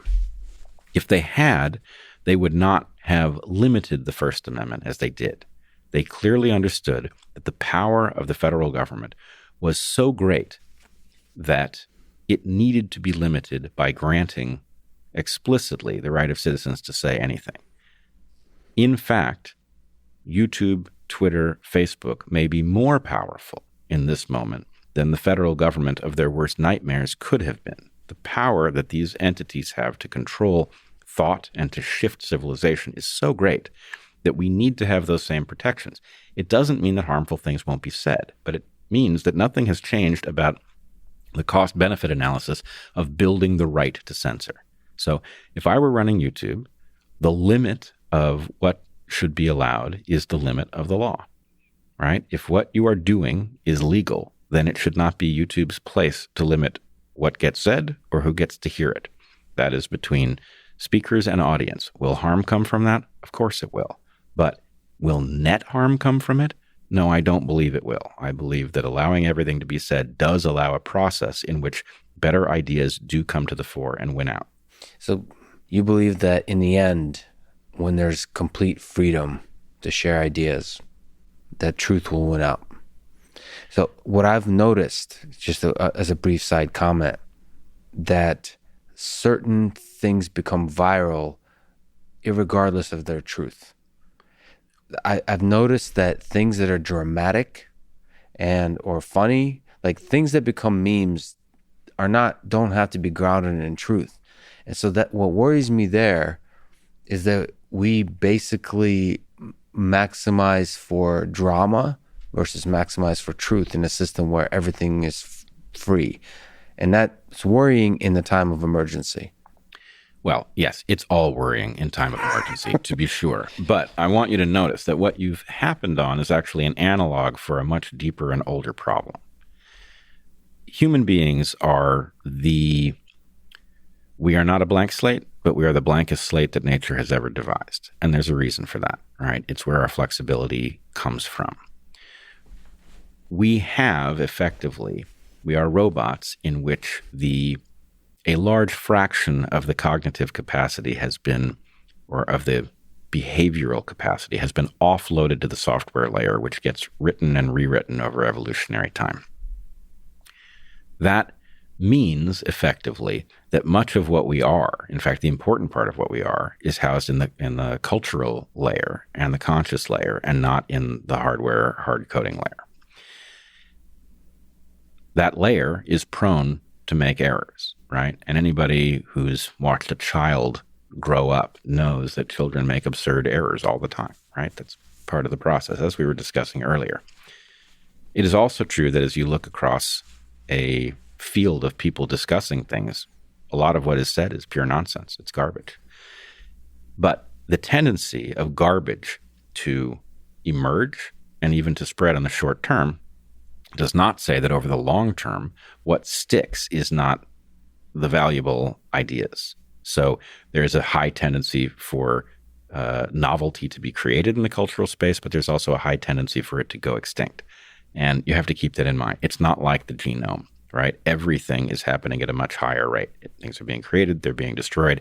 And I can't say that, obviously we've seen totalitarianism arise many times, and it's very destructive each time it does. So it's not like, hey, freedom to come up with any idea you want hasn't produced a whole lot of carnage. But the question is, over time, does it produce more open, fairer, more decent societies? And I believe that it does. I can't prove it, but that does seem to be the pattern. I believe so as well. The thing is, in the short term, freedom of speech, absolute freedom of speech can be quite destructive. But you nevertheless have to hold on to that, because in the long term, I think you and I guess, are optimistic in the sense that good ideas will win out. I don't know how strongly I believe that it will work, but I will say I haven't heard a better idea. Yeah. I would also point out that there's something very significant in this question of the hubris involved in imagining that you're going to improve the discussion by censoring, which is the majority of concepts at the fringe are nonsense. That's automatic. But the heterodoxy at the fringe, which is indistinguishable at the beginning from the nonsense ideas, is the key to progress. So if you decide, hey, the fringe is 99% garbage, let's just get rid of it, right? Hey, that's a strong win. We're getting rid of 99% garbage for 1% something or other. Mm-hmm. And the point is, yeah, but that 1% something or other is the key. You're throwing out the key. And so that's what YouTube is doing. Frankly, I think at the point that it started censoring my channel, in the immediate aftermath of this major reversal for lab leak, it should have looked at itself and said, well, what the hell are we doing? Who are we censoring? We're censoring somebody who was just right, in a conflict with the very same people on whose behalf we are now censoring, right? That should have caused them to wake up. So you said one approach, if you were on YouTube, is to basically let all videos go that do not violate the law. Well, I should fix that, okay? I believe that that is the basic principle. Yep. Eric makes an excellent point about the distinction between ideas and personal attacks, doxing, these other things. So I agree. There's no value in allowing people to destroy each other's lives, even if there's a technical legal defense for it. Now, how you draw that line, I don't know. But what I'm talking about is, yes, people should be free to traffic in bad ideas, and they should be free to expose that the ideas are bad. And hopefully that process results in better ideas winning out. Yeah, there's an interesting line between, ideas like the earth is flat, which I believe you should not censor. And then you start to encroach on personal attacks. So not doxing, yes, but not even getting to that. There's a certain point where it's that's no longer ideas. That's somehow not productive, even if it's it feels like believing the earth is flat is somehow productive, because maybe there's a tiny % chance it is. It just feels like personal attacks. It doesn't. I'm torn on this because there's assholes in this world. There's fraudulent people in this world. So sometimes personal attacks are useful to reveal that. But there's a line you can cross. There's a comedy where people make fun of others. I think that's amazing. That's very powerful, and that's very useful, even if it's painful. But then there's when it gets to be, there's a certain line. It's a gray area where you cross, where it's no longer in any possible world productive. And that's a really weird gray area for YouTube to operate in. And it feels like it should be a crowdsourced thing where people vote on it. But then again, do you trust the majority to vote on what is crossing the line and not? I mean, this is really interesting on this particular, the scientific aspect of this. Do you think YouTube should take more of a stance, not censoring, but to actually have scientists within YouTube having these kinds of discussions, and then be able to almost speak out in a transparent way? This is what we're going to let this video stand, but here's all these other opinions. Almost take a more active role in its recommendation system in trying to present a full picture to you. Right now, they're not. The recommender systems are not human fine-tuned. They're all based on how you click, and there's this clustering algorithms. They're not taking an active role on giving you the full spectrum of ideas in the space of science. They just censor or not. Well, at the moment, it's going to be pretty hard to compel me that these people should be trusted with any sort of curation or comment on matters of evidence, because they have demonstrated that they are incapable of doing it well.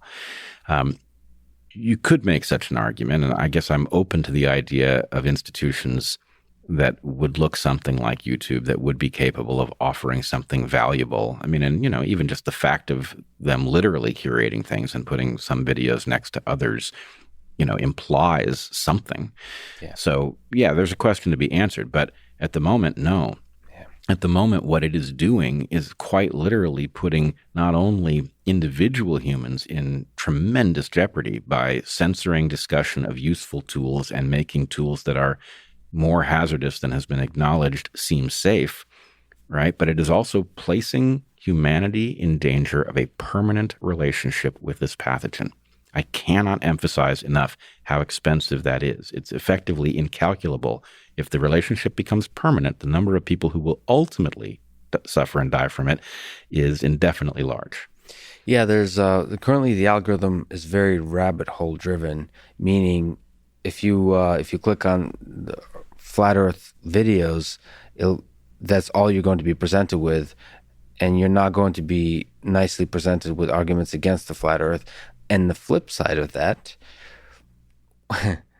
if you watch quantum mechanics videos, general relativity videos, it's very rare you're going to get a recommendation. Have you considered the Earth is flat? Mm-hmm. And I think you should have both. Mm-hmm. Same with vaccine.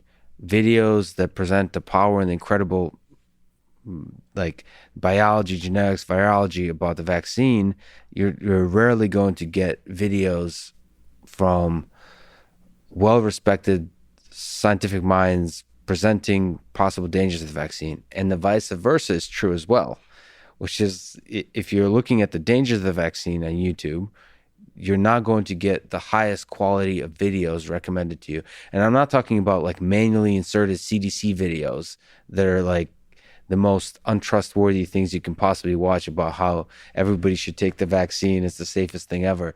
No, it's about incredible, again, MIT colleagues of mine, incredible biologists, virologists that talk about the details of how the mRNA vaccines work and all those kinds of things. I think maybe this is me with the AI hat on, is I think the algorithm can fix a lot of this.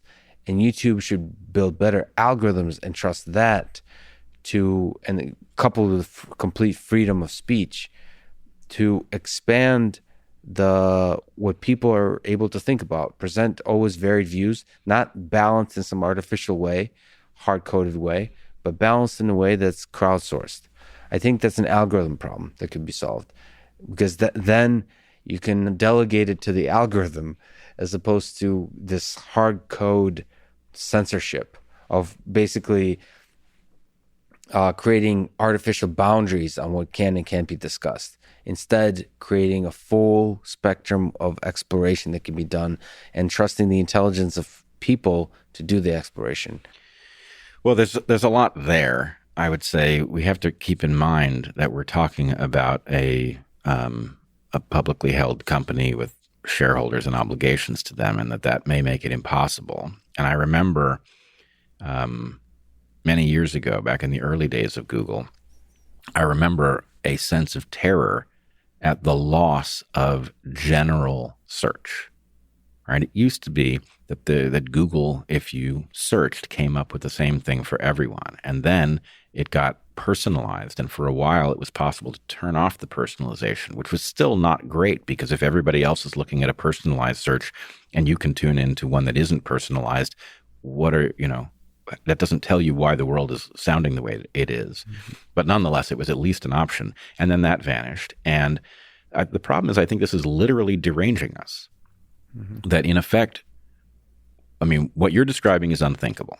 It is unthinkable that in the face of a campaign to vaccinate people in order to reach herd immunity, that YouTube would give you videos on hazards of vaccines, when this is, how hazardous the vaccines are is an unsettled question. Why is it unthinkable? That doesn't make any sense. From a company perspective, if intelligent people in large amounts are open-minded and are thinking through the hazards and the benefits of a vaccine, a company should find the best videos to present what people are thinking about. Well, let's come up with a hypothetical. Okay, let's come up with a very deadly disease for which there's a vaccine that is very safe, though not perfectly safe. And we are then faced with YouTube trying to figure out what to do for somebody searching on vaccine safety. Suppose it is necessary, in order to drive the pathogen to extinction, something like smallpox, that people get on board with the vaccine. But there's a tiny fringe of people who thinks that the vaccine is a mind control agent, right? So should YouTube direct people to the only claims against this vaccine, which is that it's a mind control agent, when in fact the vaccine is very safe, whatever that means?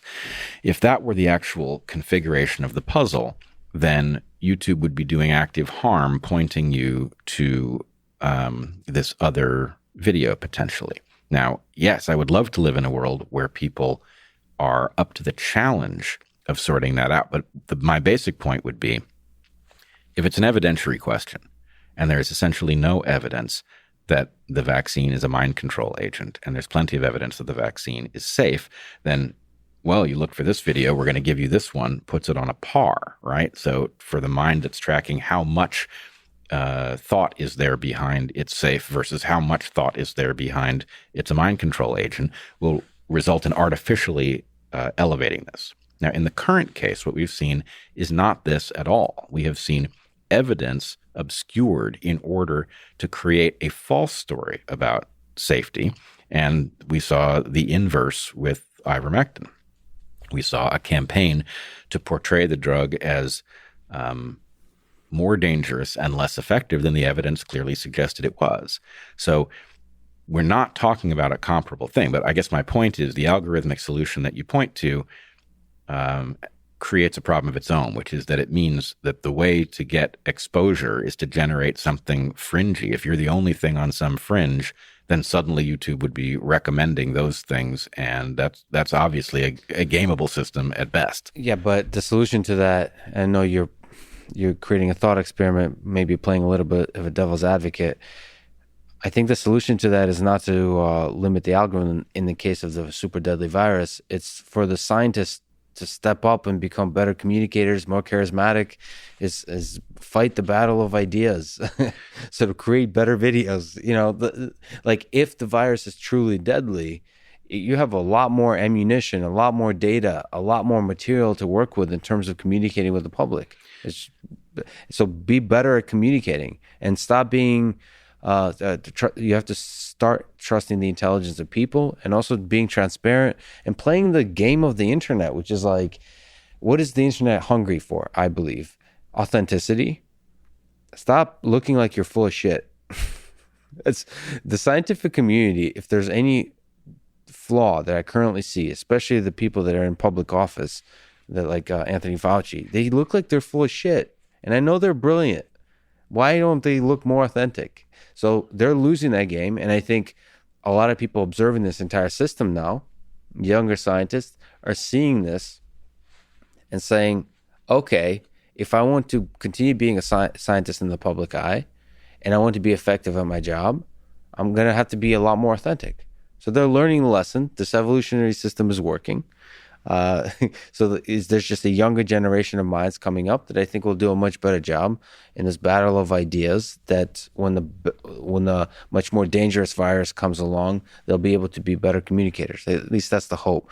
The using the algorithm to control that is, I feel like is a big problem. So you're going to have the same problem with a deadly virus as with the current virus if you let YouTube draw hard lines by the PR and the marketing people versus the broad community of scientists.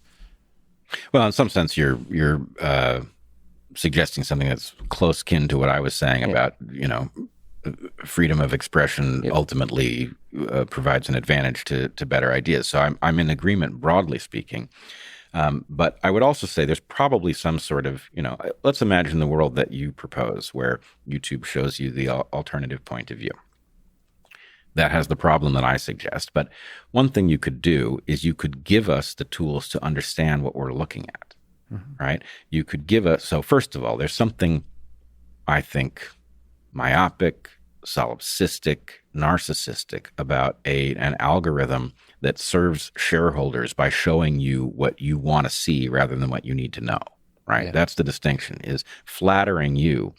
Playing to your blind spot is something that algorithm will figure out, but it's not healthy for us all to have Google playing to our blind spot. It's very, very dangerous. So what I really want is analytics that allow me, or maybe options and analytics. The options should allow me to see what alternative perspectives are being explored, right? So here's the thing I'm searching, and it leads me down this road, right? Let's say it's ivermectin, okay?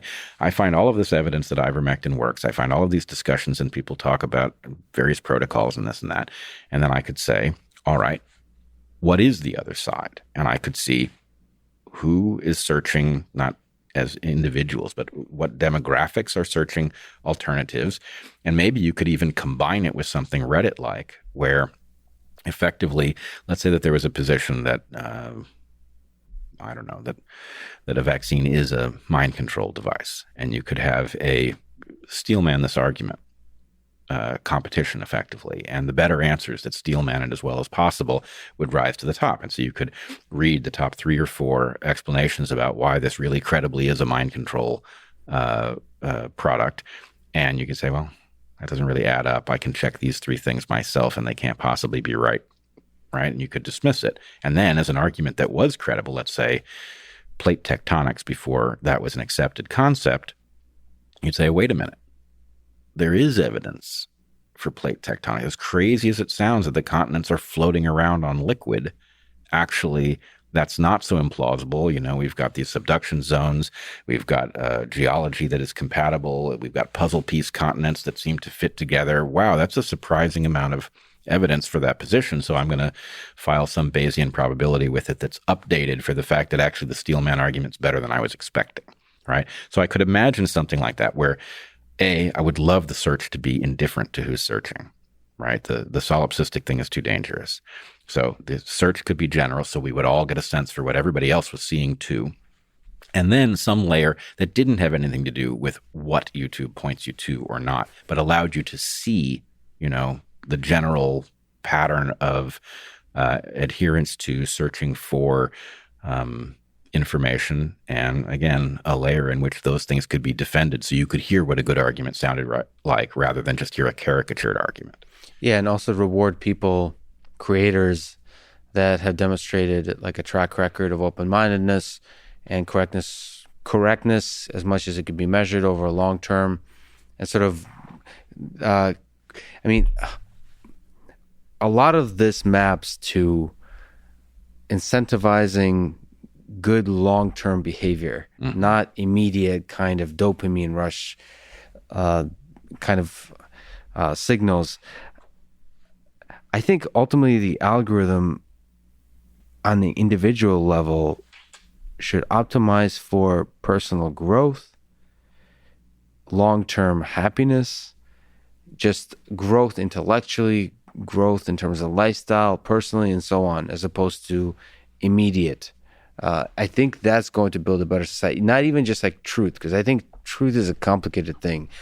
It's more just you growing as a person, exploring the space of ideas, changing your mind often, increasing the level to which you're open-minded, the knowledge base you're operating from, the willingness to empathize with others, all those kinds of things the algorithm should optimize for. Like creating a better human at the individual level. I think that's a great business model, because the person that's using this tool will then be happier with themselves for having used it, and will be a lifelong quote unquote customer. I think it's a great business model to make a happy, open-minded, knowledgeable, better human being. It's a terrible business model under the current system. What you want is to build the system in which it is a great business model. Why is it a terrible model?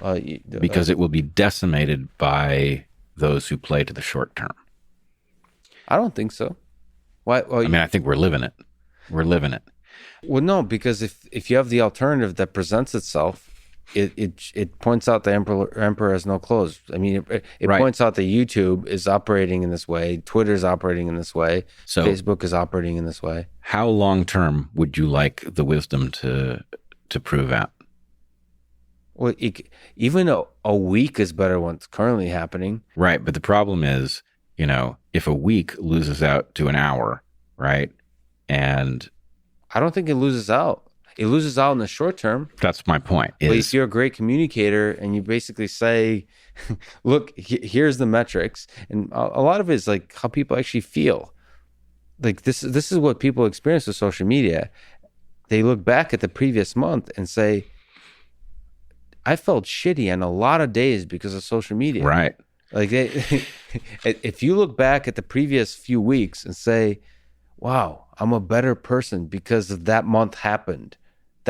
They immediately choose the product that's going to lead to that. That's what love for products looks like. If you love, like a lot of people love their Tesla car, like that's, or iPhone, or like beautiful design. That's what love looks like. You look back, I'm a better person for having used this thing. Well, you got to ask yourself the question though, if this is such a great business model, why isn't it evolving? Why don't we see it? Honestly, it's competence. It's like people are just, it's not easy to build it's not easy to build products, tools, systems on new ideas. It's kind of a new idea. We've gone through this, everything we're seeing now comes from the ideas of the initial birth of the internet. There just needs to be new sets of tools that are incentivizing term personal growth and happiness. That's it. Right. But what we have is a market that doesn't favor this. Right. I mean, for one thing, we had an alternative to Facebook, right? That looked, you owned your own data. It wasn't exploitative. And Facebook bought a huge interest in it and it died. I mean, who do you know who's on Diaspora? The execution there was not good. Right. But it could have gotten better. Right. I don't think that the argument that why hasn't somebody done it, a good argument for it's not going to completely destroy all of Twitter and Facebook when somebody does it, or Twitter will catch up and pivot to the algorithm. This is not what I'm saying. There's obviously great ideas that remain unexplored because nobody has gotten to the foothill that would allow you to explore them. That's true, but an internet that was non-predatory is an obvious idea, and many of us know that we want it. And many of us have seen prototypes of it, and we don't move because there's no audience there. So the network effects cause you to stay with the predatory internet. But let me just, I wasn't kidding about build the system in which your idea is a great business plan. Mm-hmm. So in our upcoming book, Heather and I, in our last chapter, explore something called the Fourth Frontier. And Fourth Frontier has to do with sort of a 2.0 version of civilization, which we freely admit we can't tell you very much about. It's something that we would have to prototype our way there. We would have to effectively navigate our way there. But the result would be very much like what you're describing. It would be something that effectively liberates humans meaningfully. And most importantly, it has to feel like growth without depending on growth. In other words, human beings are creatures that, like every other creature, is effectively looking for growth. Right? We are looking for underexploited or unexploited opportunities. And when we find them, our ancestors, for example, if they happened into a new valley that was unexplored by people, their population would grow until it hit carrying capacity. So there would be this great feeling of there's abundance until you hit carrying capacity, which is inevitable. And then zero-sum dynamics would set in. So in order for human beings to flourish long-term, the way to get there is to satisfy the desire for growth without hooking it to actual growth, which only moves in fits and starts. And this is actually, I believe, the key to avoiding these, spasms of human tragedy when, in the absence of growth, people do something that causes their population to experience growth, which is they go and make war on or commit genocide against some other population, which is something we obviously have to stop. By the way, this is a hunter-gatherer's guide to the 21st century, co-authored. That's right. With your wife, Heather, being released in September. I believe you said you're going to do a little bit of a preview videos on each chapter leading up to the release. So I'm looking forward to the last chapter, as well as all the previous ones. I have a few questions on that. So you have you generally have faith to clarify that technology could be the thing that empowers this kind of future. Well, if you just let technology evolve, it's going to be our undoing, right? One of the things that I fault my libertarian friends for is this faith that the market is going to find solutions without destroying us. And my sense is I'm a very strong believer in markets, right? I believe in their power even above some market fundamentalists. But what I don't believe is that they should be allowed to plot our course, right? Markets are very good at figuring out how to do things. They are not good at all about figuring out what we should do, right? What we should want. We have to tell markets what we want, and then they can tell us how to do it best. And if we adopted that kind of pro-market, but in a context where it's not steering, where human well-being is actually the driver, we can do remarkable things, and the technology that emerges would naturally be enhancing of human well-being. Perfectly so? No, but overwhelmingly so. But at the moment, markets are finding our every defect of character and exploiting them and making huge profits and making us worse to each other in the process. Before we leave COVID-19, let me ask you about a very difficult topic, which is the vaccines. So I took the Pfizer vaccine, the 2 shots. You did not. You have been taking ivermectin. Yep. So one of the arguments against the discussion of ivermectin is that it prevents people from being fully willing to get the vaccine. How would you compare ivermectin and the vaccine for COVID-19? All right, that's a good question. I would say, first of all, there are some hazards with the vaccine that people need to be aware of. There are some things that we cannot rule out and for which there is some evidence. The two that I think people should be tracking is the possibility, some would say a likelihood, that a vaccine of this nature, that is to say very narrowly focused on a single antigen, is an evolutionary pressure that will drive the emergence of variants that will escape the protection that comes from the vaccine. So this is a hazard. It is a particular hazard in light of the fact that these vaccines have a substantial number of breakthrough cases. So one danger is that a person who has been vaccinated will shed viruses that are specifically less visible or invisible to the immunity created by the vaccines. So we may be creating the next pandemic by applying the pressure of vaccines at a point that it doesn't make sense to. The other danger has to do with something called antibody-dependent enhancement, which is something that we see in certain diseases like dengue fever. You may know that dengue, one gets a case, and then their second case is much more devastating. So breakbone fever is when you get your second case of dengue, and dengue effectively utilizes the immune response that is produced by prior exposure to attack the body in ways that it is incapable of doing before exposure. So this pattern has apparently blocked past efforts to make vaccines against coronaviruses.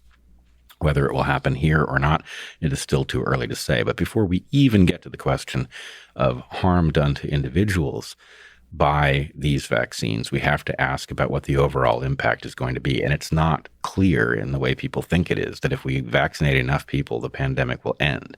It could be that we vaccinate people and make the pandemic worse. And while nobody can say for sure that that's where we're headed, it is at least something to be aware of. So don't vaccines usually create that kind of evolutionary pressure to create more deadlier, different strains of the virus? So is there something particular with these mRNA vaccines that's uniquely dangerous in this regard? Well, it's not even just the mRNA vaccines. The mRNA vaccines and the adenovector DNA vaccine all share the same vulnerability, which is they are very narrowly focused on one subunit of the spike protein. So that is a very concentrated evolutionary signal. We are also deploying it in mid-pandemic, and it takes time for immunity to develop. So part of the problem here, if you inoculated a population before encounter with a pathogen, then there might be substantial enough immunity to prevent this phenomenon from happening. But in this case, we are inoculating people as they are encountering those who are sick with the disease. And what that means is that the disease is now faced with a lot of opportunities to effectively evolutionarily practice escape strategies. Mm-hmm. So one thing is the timing. The other thing is the narrow focus. Now, in a traditional vaccine, you would typically not have one antigen, right? You would have basically a virus full of antigens, and the immune system would therefore produce a broader response.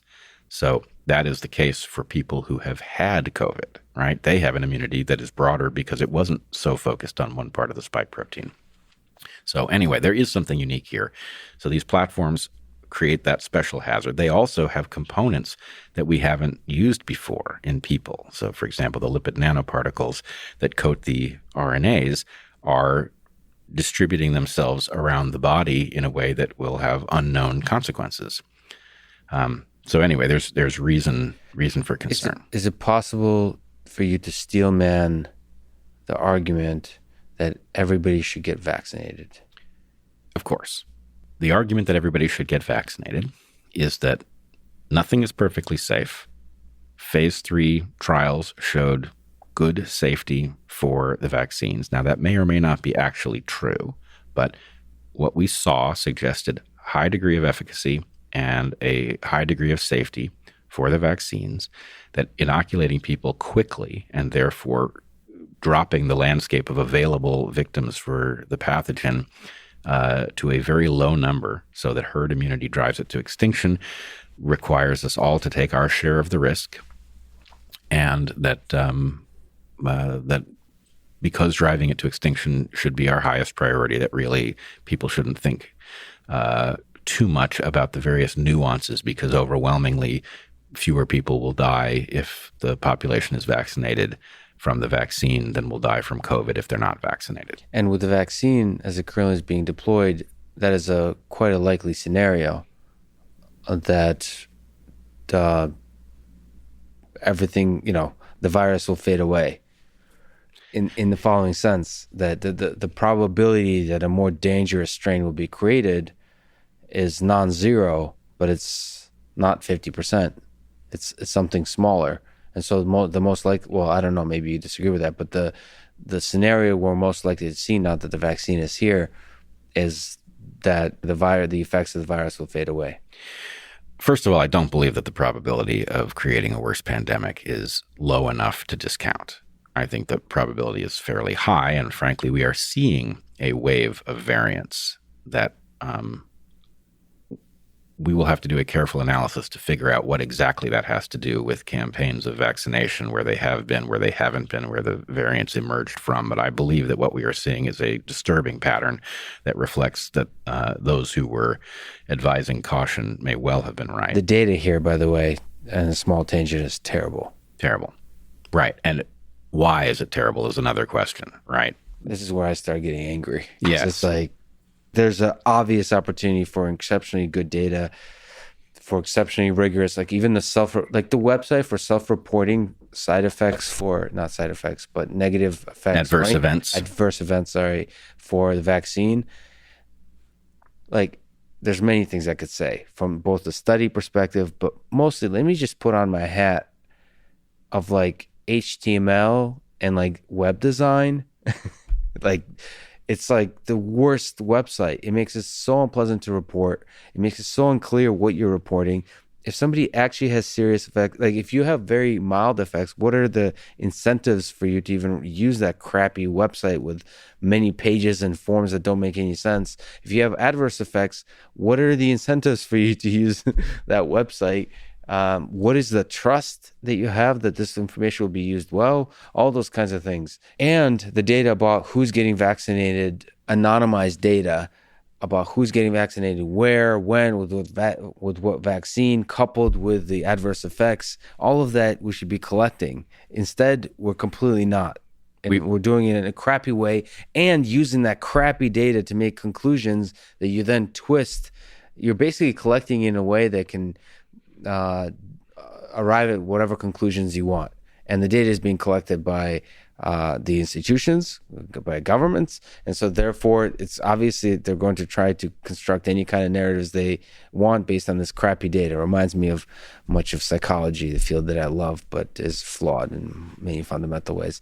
So rant over, but coupled with the dangers that you're speaking to, we don't have even the data to understand the dangers.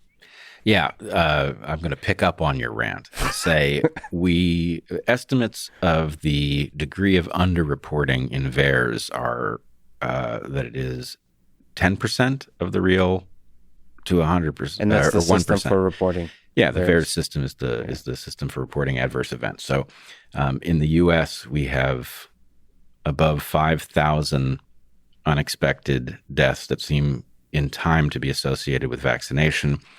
That is an undercount, almost certainly, and by a large factor. We don't know how large. I've seen estimates, 25,000 dead in the U.S. alone. Now, you can make the argument that, okay, that's a large number, but the necessity of immunizing the population to drive SARS-CoV-2 to extinction is such that it's an acceptable number. But I would point out that that actually does not make any sense. And the reason it doesn't make any sense is actually there's several reasons. One, if that was really your point, that yes, many, many people are going to die, but many more will die if we don't do this. Were that your approach, you would not be inoculating people who had had COVID-19, which is a large population. There's no reason to expose those people to danger. Their risk of adverse events in the case that they have them is greater. So there's no reason that we would be allowing those people to face a risk of death if this was really about an acceptable number of deaths arising out of this, the set of vaccines.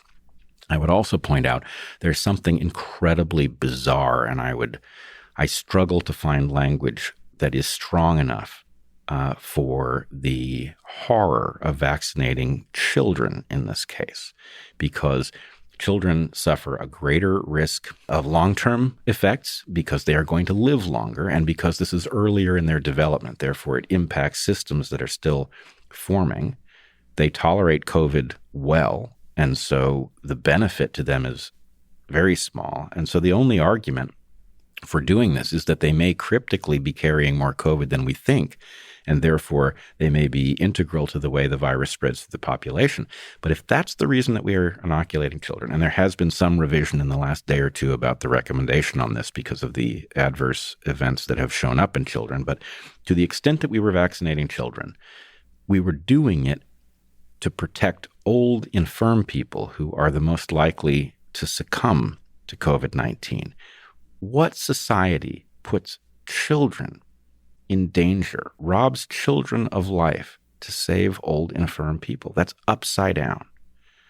So there's something about the way we are going about vaccinating, who we are vaccinating, what dangers we are pretending don't exist, that suggests that to some set of people, vaccinating people is a good in and of itself. That is the objective of the exercise, not herd immunity. And the last thing, and I'm sorry, I don't want to prevent you from jumping in here, but the second reason, in addition to the fact that we're exposing people to danger that we should not be exposing them to. By the way, as a tiny tangent, another huge part of this soup that should have been part of it, that's an incredible solution, is large-scale testing. Mm-hmm. But that might be another couple hour conversation. But there's these solutions that are obvious that were available from the very beginning. So you could argue that ivermectin is not that obvious, but maybe the whole point is you have aggressive, very fast research that leads to a meta-analysis and then large-scale production and deployment.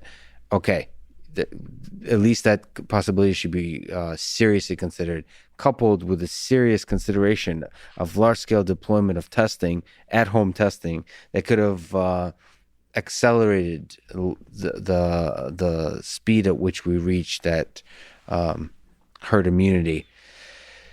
But I don't even want to. Well, let me just say, I am also completely shocked that we did not get on high-quality testing early, and that we are still suffering from this even now, because just the simple ability to track where the virus moves between people would tell us a lot about its mode of transmission, which would allow us to protect ourselves better. Instead, that information was hard won and for no good reason. So I also find this mysterious. You've spoken with Eric Weinstein, your brother, on his podcast, The Portal, about the ideas that eventually led to the paper you published titled The Reserved Capacity Hypothesis. I think first, can you explain this paper and the ideas that led up to it? Sure. Easier to explain the conclusion of the paper. There's a question about why a creature that can replace its cells with new cells grows feeble and inefficient with age. We call that process, which is otherwise called aging, we call it senescence. And senescence, in this paper, it is hypothesized, is the unavoidable downside of a cancer prevention feature of our bodies. That each cell has a limit on the number of times it can divide. There are a few cells in the body that are exceptional, but most of our cells can only divide a limited number of times. That's called the Hayflick limit. And the Hayflick limit reduces the ability of the organism to replace tissues. It therefore results in a failure over time of maintenance and repair. and that explains why we become decrepit as we grow old. The question was, why would that be, especially in light of the fact that the mechanism that seems to limit the ability of cells to reproduce is something called a telomere. A telomere is not a gene, but it's a DNA sequence at the ends of our chromosomes that is just simply repetitive. And the number of repeats functions like a counter. So there's a number of repeats that you have after development is finished. And then each time the cell divides, a little bit of telomere is lost. And at the point that the telomere becomes critically short, the cell stops dividing, even though it still has the capacity to do so. It stops dividing and it starts transcribing different genes than it did when it had more telomere. So what my work did was it looked at the fact that the telomeric shortening was being studied by two different groups. It was being studied by people who were interested in counteracting the aging process, and it was being studied in exactly the opposite fashion by people who were interested in tumorigenesis and cancer. The thought being, because it was true that when one looked into tumors, they always had telomerase active. That's the enzyme that lengthens our telomeres. So those folks were interested in bringing about a halt to the lengthening of telomeres in order to counteract cancer. And the folks who were studying the senescence process were interested in lengthening telomeres in order to generate greater repair capacity. And my point was, evolutionarily speaking, this looks like a pleiotropic effect, that the genes which create the tendency of the cells to be limited in their capacity to replace themselves are providing a benefit in youth, which is that we are largely free of tumors and cancer, at the inevitable late life cost that we grow feeble and inefficient and eventually die.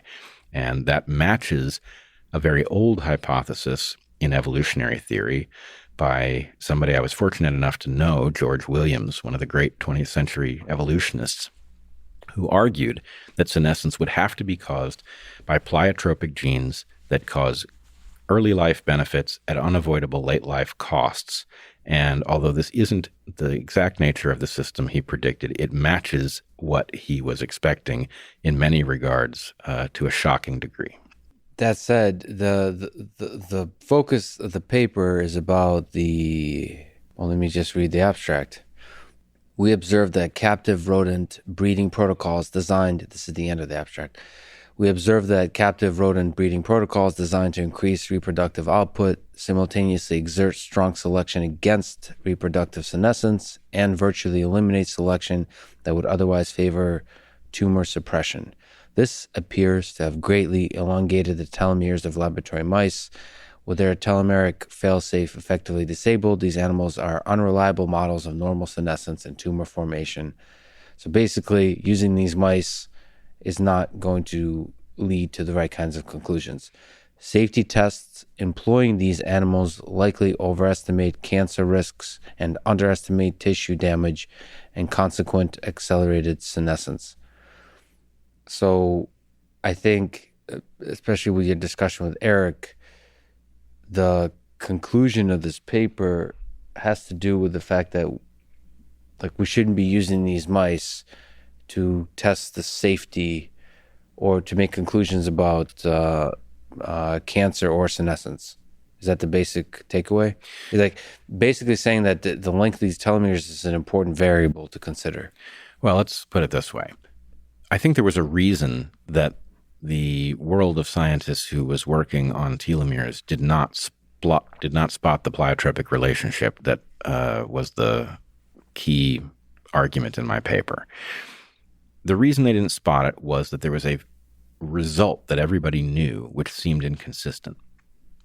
The result was that mice have very long telomeres, but they do not have very long lives. Now, we can talk about what the actual meaning of don't have very long lives is, but in the end, I was confronted with a hypothesis that would explain a great many features of the way mammals and indeed vertebrates age, but it was inconsistent with one result. And at first I thought, maybe there's something wrong with the result. Maybe this is one of these cases where the result was achieved once through some bad protocol and everybody else was repeating it. didn't turn out to be the case. Many laboratories had established that mice had ultra-long telomeres. And so I began to wonder whether or not there was something about the breeding protocols that generated these mice. And what that would predict is that the mice that have long telomeres would be laboratory mice and that wild mice would not. And Carol Greider, who agreed to collaborate with me, tested that hypothesis and showed that it was indeed true, that wild-derived mice, or at least mice that had been in captivity for a much shorter period of time, did not have ultra-long telomeres. Now, what this implied, though, as you read, is that our breeding protocols generate lengthening of telomeres. And the implication of that is that the animals that have these very long telomeres will be hyper-prone to create tumors. They will be extremely resistant to toxins because they have effectively an infinite capacity to replace any damaged tissue. And so, ironically, if you give one of these ultra-long telomere lab mice a toxin, if the toxin doesn't outright kill it, it may actually increase its lifespan because it functions as a kind of chemotherapy.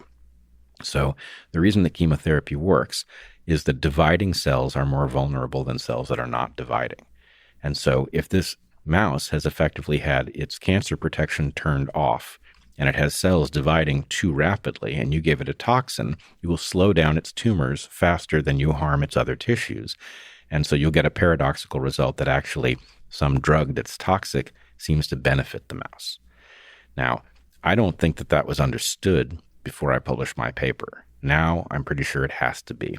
And the problem is that this actually is a system that serves pharmaceutical companies that have the difficult job of bringing compounds to market, many of which will be toxic. Maybe all of them will be toxic. And these mice predispose our system to declare these toxic compounds safe. And in fact, I believe we've seen the errors that result from using these mice a number of times, most famously with Vioxx, which turned out to do conspicuous heart damage.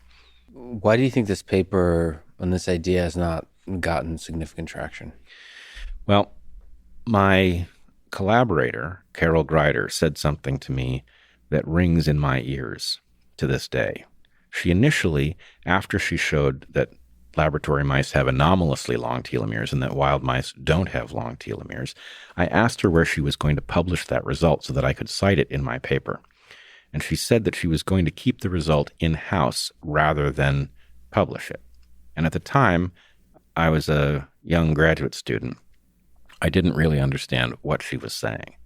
But in some sense, the knowledge that a model organism is broken in a way that creates the likelihood that certain results will be reliably generatable, you can publish a paper and make a big splash with such a thing, or you can exploit the fact that you know how those models will misbehave and other people don't. So there's a question, if somebody is motivated cynically and what they want to do is appear to have deeper insight into biology because they predict things better than others do, knowing where the flaw is so that your predictions come out true is advantageous. At the same time, I can't help but imagine that the pharmaceutical industry, when it figured out that the mice were predisposed to suggest that drugs were safe, didn't leap to fix the problem because in some sense it was the perfect cover for the difficult job of bringing drugs to market and then discovering their actual toxicity profile, right? This made things look safer than they were, and I believe a lot of profits have likely been generated downstream. So to kind of play devil's advocate, it's also possible that this particular, the length of the telomeres is not a strong variable for the conclusions, for the drug development and for the conclusions that Carol and others have been studying. Is it possible for that to be the case? That this, so one reason she and others could be ignoring this is because it's not a strong variable. Well, I don't believe so. And in fact, at the point that I went to publish my paper, Carol published her result. She did so in a way that did not make a huge splash. Did she, like, I apologize if I don't know, what was the emphasis of her publication of that paper? Was it purely just kind of showing data, or was there more? Because in your paper, there's a kind of more of a philosophical statement as well. Well, my paper was motivated by interest in the evolutionary dynamics around senescence. I wasn't, pursuing grants or anything like that. I was just working on a puzzle I thought was interesting. Carol has, of course, gone on to win a Nobel Prize for her co-discovery with Elizabeth Grider of telomerase, the enzyme that lengthens telomeres. But anyway, she's a heavy hitter in the academic world.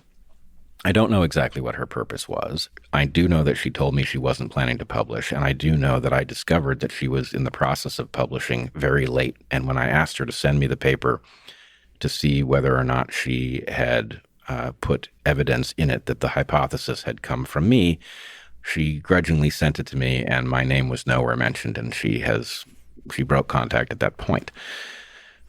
What it is that motivated her, I don't know. But I don't think it can possibly be that this result is unimportant. The fact is, the reason I called her in the first place and established contact that generated our collaboration was that she was a leading light in the field of telomeric studies. And because of that, this question about whether the model organisms are distorting the understanding of the functioning of telomeres it's central. Do you feel like you've been, as a young graduate student, do you think Carol or do you think the scientific community broadly screwed you over in some way? I don't think of it in those terms, probably partly because it's not productive. But, I have a complex relationship with this story, right? On the one hand, I'm livid with Carol Grider for what she did, right? She absolutely pretended that I didn't exist in this story. And I don't think I was a threat to her. My interest was as an evolutionary biologist. I had made an evolutionary contribution. She had tested a hypothesis. And frankly, I think it would have been better for her if she had acknowledged what I had done. I think it would have enhanced her work. Let's put it this way. When I watched her Nobel lecture, and I should say there's been a lot of confusion about this Nobel stuff. I've never said that I should have gotten a Nobel Prize. People have misportrayed that. In listening to her lecture, I had one of the most bizarre emotional experiences of my life because she presented the work that resulted from my hypothesis. She presented it as she had in her paper with no acknowledgement of where it had come from, and she had, in fact, portrayed the distortion of the telomeres as if it were a lucky fact because it allowed testing hypotheses that would otherwise not be testable. You have to understand, as a young scientist, to watch work that you have done presented in what's surely the most important lecture of her career, right? It's thrilling. It was thrilling to see, her figures projected on the screen there, right? To have been part of work that was important enough for that felt great. And of course, to be erased from the story felt absolutely terrible. So anyway, that's sort of where I am with it. My sense is, what I'm really troubled by in this story is the fact that, as far as I know, the flaw with the mice has not been addressed. And actually, Eric did some looking into this. He tried to establish by calling the JAX lab and trying to ascertain what had happened with the colonies, whether any change in protocol had occurred. And he couldn't get anywhere. There was seemingly no awareness that it was even an issue. So I'm very troubled by the fact that as a father, for example, I'm in no position to protect my family from the hazard that I believe lurks in our medicine cabinets, right? Even though I'm aware of where the hazard comes from, it doesn't tell me anything useful about which of these drugs will turn out to do damage if that is ultimately tested. And that's a very frustrating position to be in. On the other hand, there's a part of me that's even still grateful to Carol for taking my call. She didn't have to take my call and talk to some young graduate student who had some evolutionary idea that wasn't, in her wheelhouse specifically, and yet she did. And, for a while she was a good collaborator. So, well, can I have to proceed carefully here because it's a complicated topic. So she took the call, and you kind of, you're kind of saying that she basically erased credit, pretending you didn't exist in a certain sense. Let me phrase it this way. I've, as a research scientist at MIT, I've had, and especially just part of a large set of collaborations, I've had a lot of students come to me and talk to me about ideas, perhaps less interesting than what we're discussing here in the space of AI, that I've been thinking about anyway. In general, with everything I'm doing with robotics, people will have told me a bunch of ideas that I'm already thinking about. The point is taking that idea. See, this is different because the idea has more power in the space that we're talking about here. And robotics is like your idea means shit until you build it. Like, so the engineering world is a little different, but there's a kind of sense that I probably forgot a lot of brilliant ideas that have been told to me. Do you think she pretended you don't exist? Do you think she was so busy that she kind of forgot, that she has like this stream of brilliant people around her, that there's a bunch of ideas that are swimming in the air, and you just kind of forget people that are a little bit on the periphery, on the idea generation? Like, or is it some mix of both? It's not a mix of both. I know that because we corresponded. She put a graduate student on this work. He emailed me excitedly when the results came in.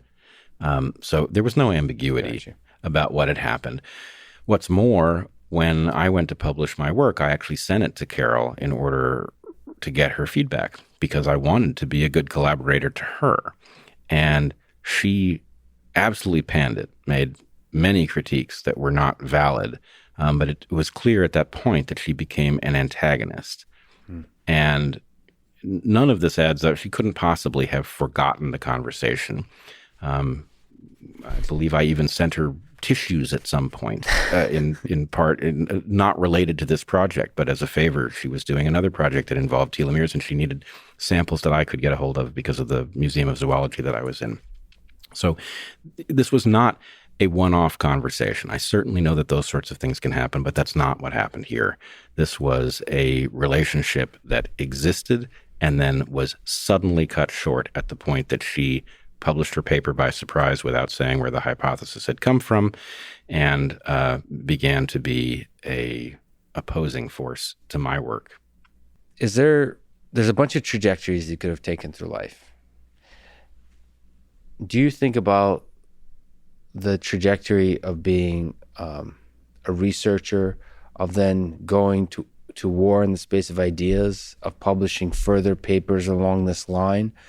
I mean, that's often the dynamic of that fascinating space, is you have a junior researcher with brilliant ideas and a senior researcher that starts out as a mentor and then becomes a competitor. I mean, that happens. But then the way to it's almost an opportunity to shine is to publish a bunch more papers in this place, like to tear it apart, to dig into, like really make it a war of ideas. Did you consider that possible trajectory? I did. I have a couple things to say about it. One, this work was not central for me. I took a year on the telomere project because something fascinating occurred to me and I pursued it. And the more I pursued it, the clearer it was there was something there. But it wasn't the focus of my graduate work.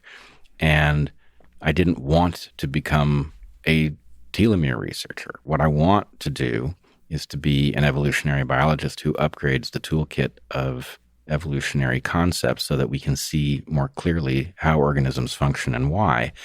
And telomeres was a proof of concept, right? That paper was a proof of concept that the toolkit in question works. As for the need to pursue it further, I think it's kind of absurd, and you're not the first person to say maybe that was the way to go about it. But the basic point is, look, the work was good. It turned out to be highly predictive. Frankly, the model of senescence that I presented is now widely accepted, and I don't feel any misgivings at all about having spent a year on it, said my piece and moved on to other things, which frankly I think are bigger. I think there's a lot of good to be done, and it would be a waste to get overly narrowly focused. I mean, there's so many ways through this space of science, and the most common way is to just publish a lot. Let's publish a lot of papers, do these incremental work, and exploring the space kind of like ants looking for food. You're tossing out a bunch of different ideas. Some of them could be brilliant breakthrough ideas in nature. Some of them are more conference kind of publications, all those kinds of things. Did you consider that kind of path in science? Of course, I considered it, but I must say the experience of having my first encounter with the process of peer review be this story, which was frankly a debacle from one end to the other with respect to the process of publishing. It was not a very good sales pitch for trying to make a difference through publication. And I would point out part of what I ran into, and I think frankly part of what explains Carol's behavior, is that in some parts of science, there is this dynamic where PIs parasitize their underlings. And if you're very, very good, you rise to the level where one day, instead of being parasitized, you get to parasitize others. Now, I find that scientifically despicable. And it wasn't the culture of the lab I grew up in at all. My lab, in fact, the PI, Dick Alexander, who's now gone, but who was an incredible mind and a great human being, he didn't want his graduate students working on the same topics he was on, not because it wouldn't have been useful and exciting, but because, in effect, he did not want any confusion about who had done what, because he was a great mentor. And the idea was actually a great mentor is not stealing ideas, and you don't want people thinking that they are. So anyway, my point would be, I wasn't up for being parasitized. I don't like the idea that if you are very good, you get parasitized until it's your turn to parasitize others. That doesn't make sense to me. Crossing over from evolution into cellular biology may have exposed me to that. That may have been par for the course, but it doesn't make it acceptable. And I would also point out that my work falls in the realm of synthesis. My work generally takes evidence accumulated by others and places it together in order to generate hypotheses that explain sets of phenomena that are otherwise intractable. And I am not sure that that is best done with narrow publications that are read by few. And in fact, I would point to the very conspicuous example of Richard Dawkins, who I must say I've learned a tremendous amount from and I greatly admire. Dawkins has almost no publication record in the sense of peer-reviewed papers in journals. What he's done instead is done synthetic work, and he's published it in books, which are not peer-reviewed in the same sense. And frankly, I think there's no doubting his contribution to the field. So my sense is if Richard Dawkins can illustrate that one can make contributions to the field without using journals as the primary mechanism for distributing what you've come to understand, then it's obviously a valid mechanism, and it's a far better one from the point of view of accomplishing what I want to accomplish. Yeah, it's really interesting. There is, of course, several levels you can do the kind of synthesis, and that does require a lot of both broad and deep thinking, and is exceptionally valuable. You could also publish, I'm working on something with Andrew Huberman now. You can also publish synthesis. Sure. That's like review papers. They're exceptionally valuable for the communities. It brings the community together, it tells a history, tells a story of where the community has been. It paints a picture of where the path lays for the future. I think it's really valuable. And Richard Dawkins is a good example of somebody that does that in book form, that he kind of walks the line really interestingly. You have like somebody who, like Neil deGrasse Tyson, who's more like a science communicator. Richard Dawkins sometimes is a science communicator, but he gets like close to the technical, to where it's a little bit, it's not shying away from being really a contribution to science. No, he's made real contributions in book form. Yes, actually. he really which is has. Fascinating. Roger Penrose. Similar kind of idea. That's interesting. Synthesis does not, especially synthesis work. work that synthesizes ideas does not necessarily need to be peer reviewed. It's peer reviewed by peers reading it and reviewing it. That's it. It is reviewed by peers, which is not synonymous with peer review. And that's the thing, is people don't understand that the two things aren't the same, right? Peer review is an anonymous process that happens before publication in a place where there is a power dynamic, right? I mean, the joke, of course, is that peer review is actually peer preview, right? Your biggest competitors get to see your work before it sees the light of day and decide whether or not it gets published. And, you know, again, when your formative experience with the publication apparatus is the one I had with the telomere paper, there's no way that seems like the right way to advance important ideas. Yeah. And, you know, what's the harm in publishing them so that your peers have to review them in public, where they actually, if they're going to disagree with you, they actually have to take the risk of saying, I don't think this is right and here's why, right, with their name on it.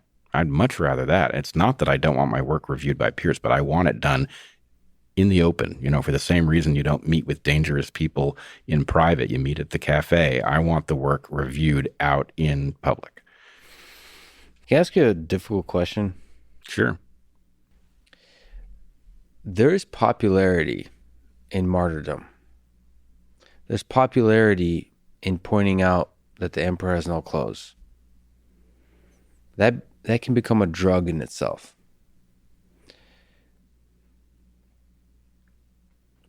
I've confronted this in scientific work I've done at MIT, where there are certain things that are not done well. People are not being the best version of themselves. And particular aspects of a particular field are in need of a revolution. And part of me wanted to point that out versus doing the hard work of publishing papers and doing the revolution. Basically just pointing out, look, you guys are doing it wrong, and then just walking away. Are you aware of the drug of martyrdom? Of the ego involved in it, that it can cloud your thinking? Probably one of the best questions I've ever been asked. So let me try to sort it out. First of all, we are all mysteries to ourself at some level. So it's possible there's stuff going on in me that I'm not aware of that's driving. But in general, I would say one of my better strengths is that I'm not especially ego-driven. I have an ego. I clearly think highly of myself, but it is not driving me. I do not crave that kind of validation. I do crave certain things. I do love a good eureka moment. There is something great about it. And there's something even better about the phone calls you make next when you share it, right? It's pretty fun, right? I really like it. I also really like my subject, right? There's something about a walk in the forest when you have a toolkit in which you can actually look at creatures and see something deep, right? I like it. That drives me. And I could entertain myself for the rest of my life, right? If I was somehow isolated from the rest of the world, but I was in a place that was biologically interesting, you know, hopefully I would be with people that I love and pets that I love, believe it or not. But, you know, if I were in that situation and I could just go out every day and look at cool stuff and figure out what it means, I could be all right with that. So I'm not heavily driven by the ego thing, as you put it. So I'm completely the same, except instead of the pets, I would put robots. But so it's the eureka, it's the exploration of the subject that brings you joy and fulfillment. It's not the ego. Well, there's more to say. No, I really don't think it's the ego thing. I will say I also have kind of a secondary passion for robot stuff. I've never made anything useful, but I believe I found my calling. But if this wasn't my calling would have been inventing stuff. I really enjoy that too. So I get what you're saying about the analogy quite well. As far as the martyrdom thing, I understand the drug you're talking about, and I've seen it more than I've felt it. I do, if I'm just to be completely candid, and that this question is so good it deserves a candid answer. I do like the fight, right? I like fighting against people I don't respect, and I like winning. But I have no interest in martyrdom. One of the reasons I have no interest in martyrdom is that I'm having too good a time, right? I very much enjoy my life. And that's such a good answer. I have a wonderful wife. I have amazing children. I live in a lovely place. I don't want to exit any quicker than I have to. That said, I also believe in things, and a willingness to exit, if that's the only way, is not exactly inviting martyrdom, but it is an acceptance that fighting is dangerous, and going up against powerful forces means who knows what will come of it, right? I don't have the sense that the thing is out there that used to kill inconvenient people. I don't think that's how it's done anymore. It's primarily done through destroying them reputationally, which is not something I relish the possibility of.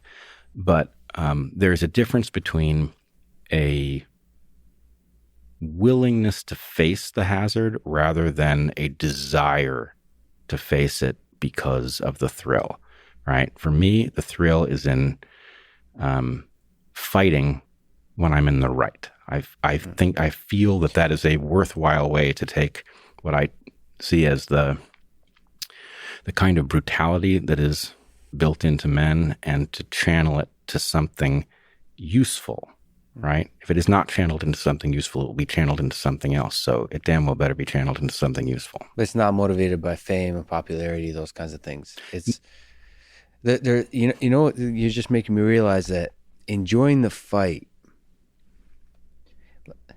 fighting the powerful, an idea that you believe is right, is a kind of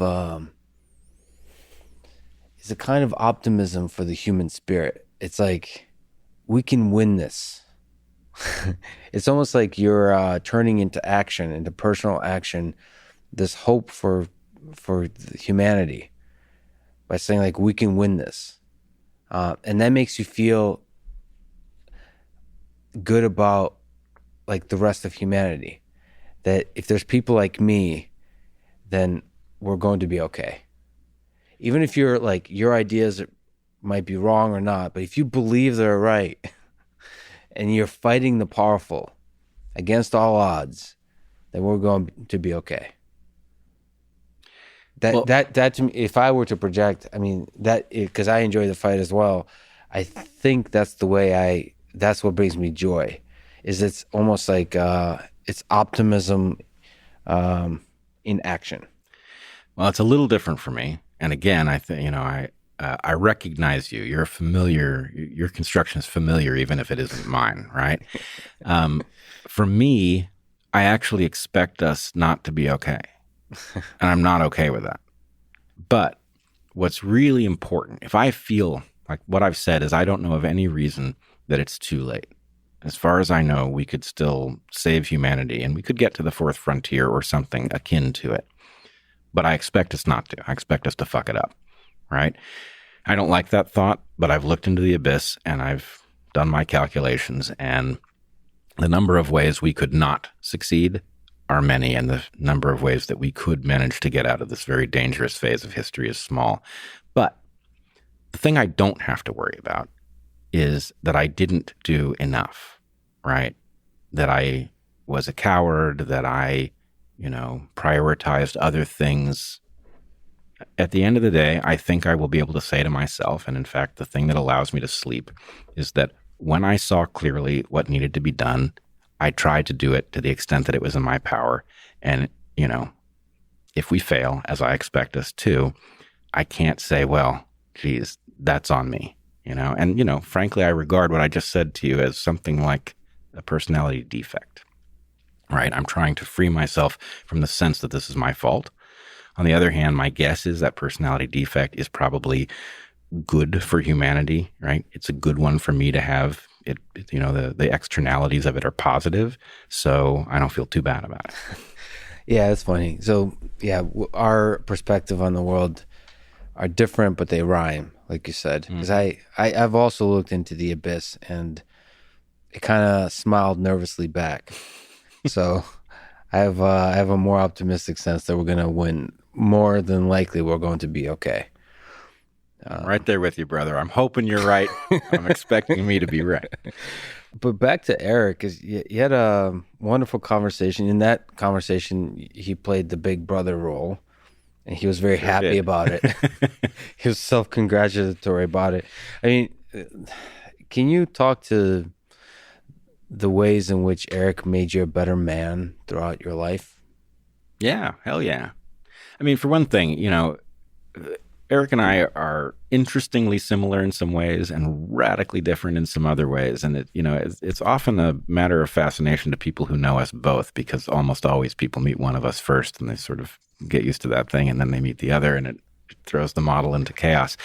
But, I had a great advantage, which is I came second. Right. So although it was kind of a pain in the ass to be born into a world that had Eric in it because he's a force of nature, right, it was also terrifically useful because he was a very awesome older brother who, made interesting mistakes, learned from them, and conveyed the wisdom of what he had discovered. And that was, I don't know who else ends up so lucky as to have that kind of person blazing the trail. It also probably, my hypothesis for what birth order effects are is that they're actually adaptive, right? That the reason that a second-born is different than a first-born is that they're not born into a world with the same niches in it, right? And so the thing about Eric is he's been completely dominant in the realm of fundamental thinking, right? Like what he's fascinated by is the fundamental of fundamentals. And he's excellent at it, which meant that I was born into a world where somebody was becoming excellent in that. And for me to be anywhere near the fundamental of fundamentals was going to be pointless, right? I was going to be playing second fiddle forever. And I think that actually drove me to the other end of the continuum between fundamental and emergent. And so I became fascinated with biology and have been since I was 3 years old, right? I think Eric drove that, and I have to thank him for it because, I never thought of you. So Eric drives towards the fundamental and you drive towards the emergent, the physics and the biology. Right. Opposite ends of the continuum. And as Eric would be quick to point out if he was sitting here, I treat the emergent layer, I seek the fundamentals in it, which is sort of an echo of Eric's style of thinking, but applied to the very far complexity. So he's overpoweringly argues for the importance of physics, the fundamental of the fundamental. He's not here to defend himself. Is there an argument to be made against that? Or biology, the emergent, the study of the thing that emerged when the fundamental acts at the universal, at the cosmic scale, and then builds the beautiful thing that is us, is much more important. Like psychology, biology, the systems that we're actually interacting with in this human world are much more important to understand than low-level theories of quantum mechanics and general relativity. Yeah, I can't say that one is more important. I think there's probably a different time scale. I think understanding the emergent layer is more often useful, but the bang for the buck at the far fundamental layer may be much greater. So, for example, the fourth frontier, I'm pretty sure it's going to have to be fusion powered. I don't think anything else will do it. But once you had fusion power, assuming we didn't just dump fusion power on the market the way we would be likely to if it was invented usefully tomorrow. But if we had fusion power and we had a little bit more wisdom than we have, you could do an awful lot. And that's not going to come from people like me who, look at the dynamics of... Can I argue against that? Please. I think the way to unlock fusion power is through artificial intelligence. So I think most of the breakthrough ideas in the futures of science will be developed by AI systems. And I think in order to build intelligent AI systems, you have to be a scholar of the fundamental of the emergent, of biology, of the neuroscience, of the way the brain works, of intelligence, of consciousness. And those things at least directly, don't have anything to do with physics. Well, you're making me a little bit sad because my addiction to the aha moment thing is incompatible with, outsourcing that job. I don't want to outsource that thing to the AI. Moment. And actually I've seen this happen before because some of the people who trained Heather and me were phylogenetic systematists, Arnold Kluge in particular. And the problem with systematics is that to do it right when your technology is primitive, you have to be deeply embedded in the philosophical and the logical, right? Your method has to be based in the highest level of rigor. Once you can sequence genes can spit so much data at you that you can overwhelm high quality work with just lots and lots and lots of automated work. And so in some sense, there's like a generation of phylogenetic systematists who are the last of the greats because what's replacing them is sequencers. So anyway, maybe you're right about the AI, and I guess it makes you sad. I like figuring stuff out. Is there something that you disagree with Eric on that you've been trying to convince him, and you failed so far, but you will eventually succeed? That is a very long list. Eric and I have tensions over certain things that recur all the time. And I'm trying to think what would be, the ideal. Is it in the space of science, in the space of philosophy, politics, family, love, robots?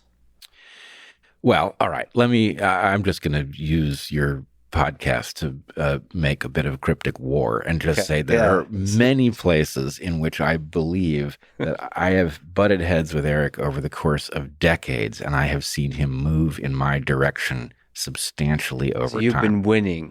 He may win a battle here or there, but you've been winning the war. I would not say that. It's quite possible he could say the same thing about me. And in fact, I know that it's true. There are places where he's absolutely convinced me. But in any case, I do believe it's at least, it may not be a totally even fight, but it's more even than some will imagine. But yeah, we have, there are things I say that drive him nuts, right? Like when something, like you heard me talk about the, what was it? It was the autopilot that seems to be putting a great many humans in needless medical jeopardy over the COVID-19 pandemic. And my feeling is we can say this almost for sure. Anytime you have the appearance of some captured gigantic entity that is censoring you on YouTube and, handing down dictates from the WHO and all of that, it is sure that there will be a certain amount of collusion, right? There's going to be some embarrassing emails in some places that are going to reveal some shocking connections. And then there's going to be an awful lot of emergence that didn't involve collusion, right? In which people were doing their little part of a job and something was emergent. And you never know what the admixture is. How much are we looking at actual collusion and how much are we looking at an emergent process? But you should always walk in with the sense that it's going to be a ratio. And the question is, what is the ratio in this case? I think this drives Eric nuts because he is very focused on the people. I think he's focused on the people who have a choice and make the wrong one. And anyway, discussion of the ratio is a distraction to that. I think he takes it almost as an offense because it grants cover to people who are harming others, and I think it offends him morally. And if I had to say, I would say it alters his judgment on the matter. But anyway, certainly useful just to leave open the two possibilities and say it's a ratio, but we don't know which one. Brother to brother, do you love the guy? Hell yeah.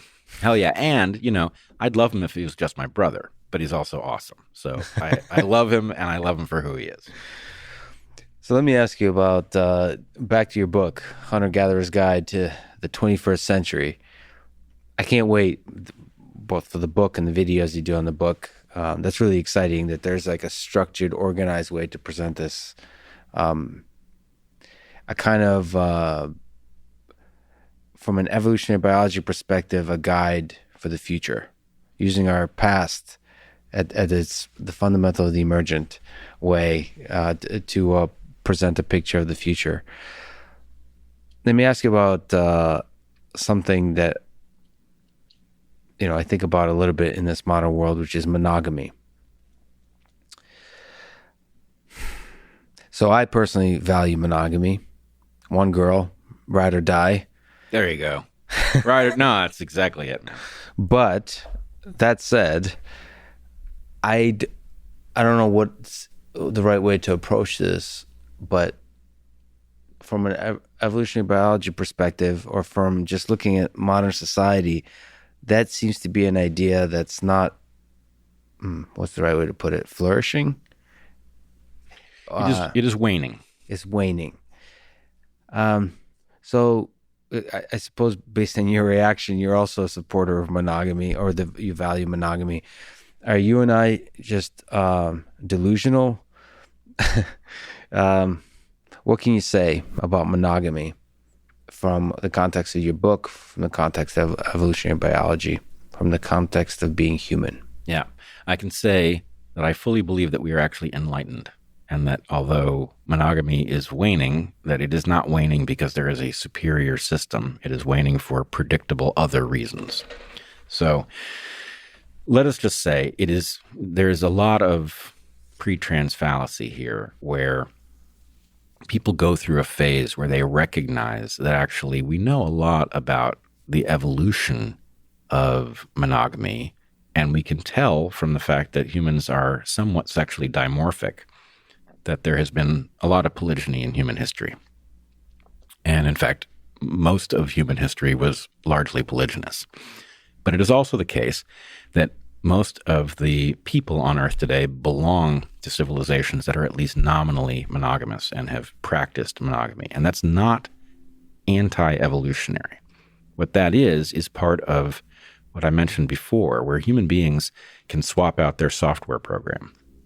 And different mating patterns are favored in different periods of history. So I would argue that the benefit of monogamy, the primary one that drives the evolution of monogamous patterns in humans, is that it brings all adults into child rearing.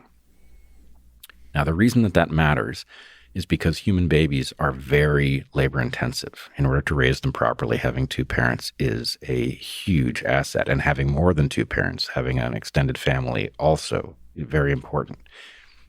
But what that means is that for a population that is expanding, a monogamous mating system makes sense. It makes sense because it means that the number of offspring that can be raised is elevated. It's elevated because all potential parents are involved in parenting. Whereas if you sideline a bunch of males by having a polygynous system in which one male has many females, which is typically the way that works, what you do is you sideline all those males, which means the total amount of parental effort is lower and the population can't grow. So what I'm arguing is that you should expect to see populations that face the possibility of expansion endorse monogamy, and at the point that they have reached carrying capacity, you should expect to see polygyny break back out. And what we are seeing is a kind of false sophistication around polyamory, which will end up breaking down into polygyny, which will not be in the interests of most people. Really, the only people whose interests it could be argued to be in would be the very small number of males at the top who have many partners, and everybody else suffers. Is it possible to make the argument, if we focus in on those males at the quote-unquote top with many female partners, is it possible to say that that's a suboptimal life, that a single partner is the optimal life? Well, it depends what you mean. I have a feeling that you and I wouldn't have to go very far to figure out that what might be evolutionarily optimal doesn't match my values as a person, and I'm sure it doesn't match yours either. Can we try to dig into that gap between those two? Sure. We can do it very simply. Selection might favor your engaging in war against a defenseless enemy or genocide, right? It's not hard to figure out how that might put your genes at advantage. I don't know about you, Lex.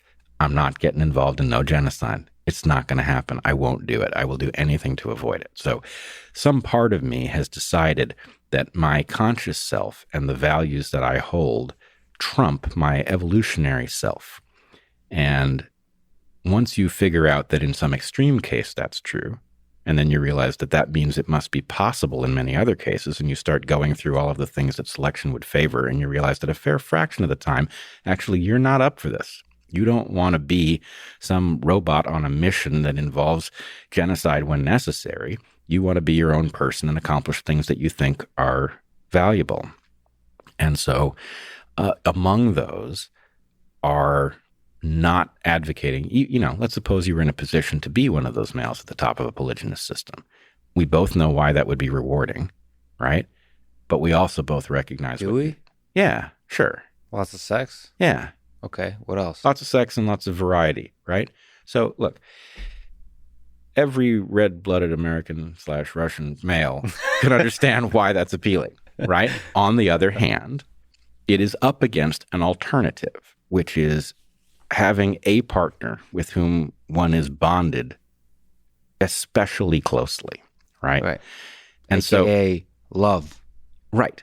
Well, I don't want to straw man the polygyny position. Obviously, polygyny is complex, and there's nothing that stops a man, presumably, from loving multiple partners and from them loving him back. But in terms of, if love is your thing, there's a question about, okay, what is the quality of love if it is divided over multiple partners, right? And what is the net consequence for love in a society when multiple people will be frozen out for every individual male, in this case, who has it?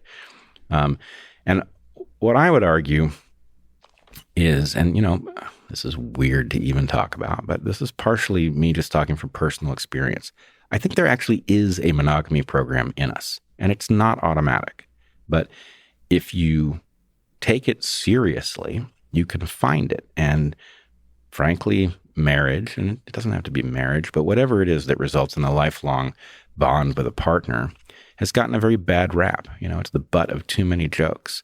But the truth is, it's hugely rewarding. It's not easy. But if you know that you're looking for something, right? If you know that the objective actually exists and it's not some utopian fantasy that can't be found, if you know that there's some real world, warts and all version of it, then you might actually think, hey, that is something I want, and you might pursue it. And my guess is you'd be very happy when you find it. Yeah, I think there is, getting to the fundamentals of the emergent, I feel like there is some kind of physics of love. So one, there's a conservation thing going on. So if you have like many partners, yeah, in theory, you should be able to love all of them deeply. But it seems like in reality, that love gets split. Yep. Now, there's another law that's interesting in terms of monogamy. I don't know if it's at the physics level, but if you are in a monogamous relationship by choice, and almost as in slight rebellion to social norms, that's much more powerful. Like if you choose that one partnership, that's also more powerful. If like everybody's in a monogamy, there's this pressure to be married and this pressure of society, that's different, because that's almost like a constraint on your freedom that is enforced by something other than your own ideals. It's by somebody else. When you yourself choose to, I guess, create these constraints, that enriches that love. So there's some kind of love function, like E equals MC squared, but for love, that I feel like if you have less partners and is done by choice, that can maximize that. And that love can transcend the biology, transcend the evolutionary biology forces that have to do much more with survival and all those kinds of things. It can transcend to take us to a richer experience, which we have the luxury of having, exploring, of happiness, of joy, of fulfillment, all those kinds of things. Totally agree with this. And there's no question that by choice, when there are other choices, imbues it with meaning that it might not otherwise have. I would also say, I'm really struck by, and I have a hard time not feeling terrible sadness over what younger people are coming to think about this topic. I think they're missing something so important and so hard to phrase and they don't even know that they're missing it. They might know that they're unhappy, but they don't understand what it is they're even looking for because nobody's really been honest with them about what their choices are. And I have to say, if I was a young person or if I was advising a young person, which I used to do, again, a million years ago when I was a college professor 4 years ago, but I used to, talk to students. I knew my students really well, and they would ask questions about this, and they were always curious because Heather and I seemed to have a good relationship, and many of them knew both of us. So they would talk to us about this. If I was advising somebody, I would say, do not bypass the possibility that what you are supposed to do is find somebody worthy, somebody who can handle it, somebody who you are compatible with, and that you don't have to be perfectly compatible. It's not about dating until you find the one. It's about finding somebody whose underlying values and viewpoint are complementary to yours, sufficient that you fall in love. If you find that person, opt out together. Get out of this damn system that's telling you what's sophisticated to think about love and romance and sex. Ignore it together, right? That's the key. And I believe you'll end up laughing in the end if you do it. You'll discover, wow, that's a hellscape that I opted out of. And this thing I opted into, complicated, difficult, worth it. Nothing that's worth it is ever not difficult. So we should even just skip the whole statement about difficult. Yeah. No, right. I want to be honest. It's not like, oh, it's nonstop joy. No, it's freaking complex, but worth it. No question in my mind. Is there advice outside of love that you can give to young people? You were a million years ago a professor. Is there advice you can give to young people, high schoolers, college students, about career, about life? Yeah, but they're not going to like it because it's not easy to operationalize. So, and this was a problem when I was a college professor too. People would ask me what they should do. Should they go to graduate school? I had almost nothing useful to say because the job market and the market of, pre-job training and all of that, these things are all so distorted and corrupt that I didn't want to point anybody to anything, right? Because it's all broken. And I would tell them that. But I would say that results in a kind of meta level advice that I do think is useful. You don't know what's coming. You don't know where the opportunities will be. You should invest in tools rather than knowledge, right? To the extent that you can do things, you can repurpose that no matter what the future brings, to the extent that, if you, as a robot guy, right, you've got the skills of a robot guy. Now, if civilization failed and the stuff of robot building disappeared with it, you'd still have the mind of a robot guy. And the mind of a robot guy can retool around all kinds of things, whether you're, forced to work with, fibers that are made into ropes, right? Your mechanical mind would be useful in all kinds of places. So invest in tools like that can be easily repurposed, and invest in combinations of tools, right? If civilization keeps limping along, you're going to be up against all sorts of people who have studied the things that you studied, right? If you think, hey, computer programming is really, really cool, and you pick up computer programming, guess what? You just entered a large group of people who have that skill, and many of them will be better than you, almost certainly. On the other hand, if you combine that with something else that's very rarely combined with it, if you have, I don't know if it's carpentry and computer programming, if you take combinations of things that are, even if they're both common, but they're not commonly found together, then those combinations create a rarefied space where you inhabit it. And even if the things don't even really touch, but nonetheless they create a mind in which the two things are live and you can move back and forth between them and, step out of your own perspective by moving from one to the other, that will increase what you can see and the quality of your tools. And so anyway, that isn't useful advice. It doesn't tell you whether you should go to graduate school or not, but it does tell you the one thing we can say for certain about the future is that it's uncertain, and so prepare for it. And like you said, there's cool things to be discovered in the intersection of fields and ideas. And I would look at grad school that way, actually, if you do go. or this is such a, like every course in grad school, undergrad too, was like this little journey that you're on that explores a particular field. And it's not immediately obvious how useful it is, but it allows you to discover intersections between that thing and some other thing.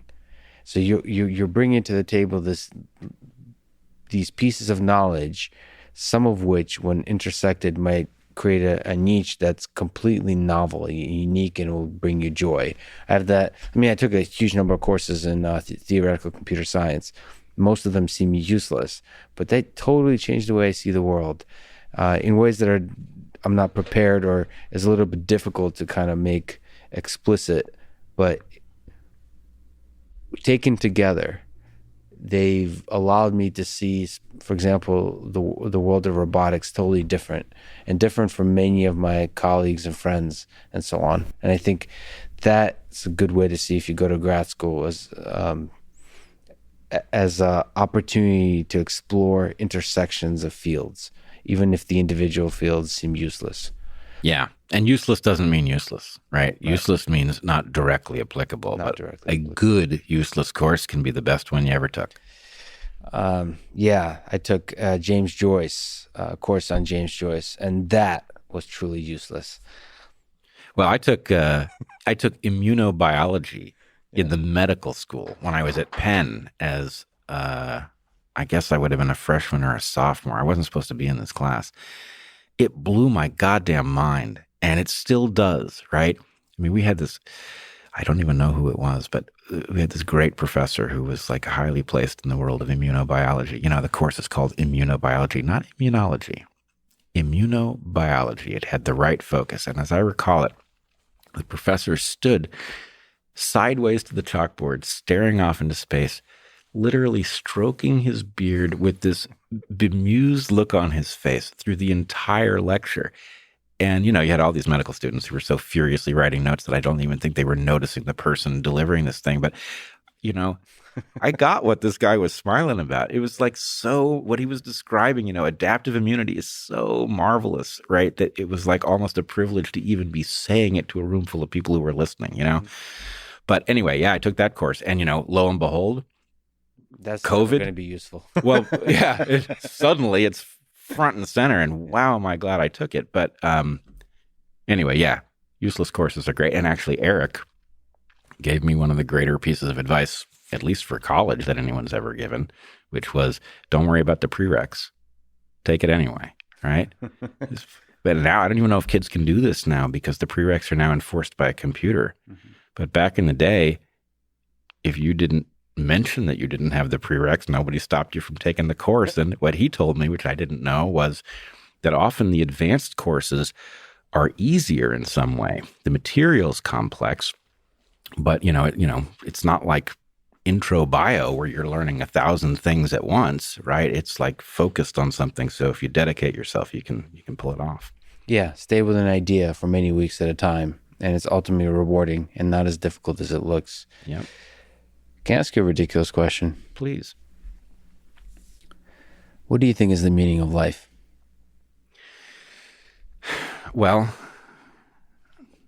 I feel terrible having to give you the answer. I realize you asked the question, but if I tell you, you're going to again feel bad. I don't want to do that. But look, there are two. It's going to be a disappointment, isn't it? No, it's going to be a horror, right? Because we actually know the answer to the question. Oh, no. It's completely meaningless. There is nothing that we can do that escapes the heat death of the universe or whatever it is that happens at the end. And we're not going to make it there anyway. But even if you were optimistic about our ability to escape every existential hazard indefinitely, ultimately it's all for naught, and we know it, right? That said, once you stare into that abyss and then it stares back and laughs or whatever happens, mm-hmm. right? Then the question is, okay, given that, can I relax a little bit, right? Yeah. And figure out, well, what would make sense if that were true, right? And I think there's something very clear to me. I think if you do all of the, if I just take the values that I'm sure we share and extrapolate from them, I think the following thing is actually a moral imperative. being a human and having opportunity is absolutely fucking awesome, right? A lot of people don't make use of the opportunity, and a lot of people don't have opportunity, right? They get to be human, but they're too constrained by keeping a roof over their heads to really be free. But being a free human is fantastic. And being a free human on this beautiful planet, crippled as it may be, is unparalleled. I mean, what could be better? How lucky are we that we get that, right? So if that's true, that it is awesome to be human and to be free, then surely it is our obligation to deliver that opportunity to as many people as we can. And how do you do that? Well, I think I know what job one is. Job one is we have to get sustainable. The way to get the maximum number of humans to have that opportunity to be both here and free is to make sure that there isn't a limit on how long we can keep doing this. That effectively requires us to reach sustainability. And then at sustainability, you could have a horror show of sustainability, right? You could have a totalitarian sustainability. That's not the objective. The objective is to liberate people. And so the question, the whole fourth frontier question, frankly, is how do you get to a sustainable, an indefinitely sustainable state in which people feel liberated, in which they are liberated to pursue the things that actually matter, to pursue beauty, truth, compassion, connection, all of those things that we could list as unalloyed goods. Those are the things that people should be most liberated to do in a system that really functions. And anyway, my point is, I don't know how precise that calculation is, but I'm pretty sure it's not wrong. It's accurate enough. And if it is accurate enough, then the point is, okay, well, there's no ultimate meaning, but the proximate meaning is that one. How many people can we get to have this wonderful experience that we've gotten to have, right? And there's no way that's so wrong that if I invest my life in it, that I'm making some big error. I'm sure of that. Life is awesome, and we want to spread the awesome as much as possible. Yeah, you sum it up that way. Spread the awesome. Spread the awesome. So that's the fourth frontier. And if that fails, if the fourth frontier fails, the fifth frontier will be defined by robots, and hopefully they'll learn the lessons of the mistakes that the humans made and build a better world. I hope they're very happy here and that they do a better job with the place than we did. Bret, I can't believe it took us this long to talk. As I mentioned to you before, that we haven't actually spoken, I think, at all. And I've always felt that we're already friends. I don't know how that works because I've listened to your podcast a lot. I've also sort of loved your brother. And so like, it was like we've known each other for the longest time. And I hope we can be friends and we talk often again. And I hope that you get a chance to meet some of my robot friends as well and fall in love. And I'm so glad that you love robots as well, so we get to share in that love. So I can't wait for us to interact together. So we went from talking about some of the worst failures of humanity to some of the most beautiful aspects of humanity. What else can you ask for from a conversation? Thank you so much for talking today. You know, Lex, I feel the same way towards you, and I really appreciate it. This has been a lot of fun, and I'm looking forward to our next one. Thanks for listening to this conversation with Bret Weinstein, and thank you to Jordan Harbinger Show, ExpressVPN, Magic Spoon, and Four Sigmatic. Check them out in the description to support this podcast. And now, let me leave you with some words from Charles Darwin. Ignorance more frequently begets confidence than does knowledge. It is those who know little, not those who know much, who so positively assert that this or that problem will never be solved by science. Thank you for listening, and hope to see you next time.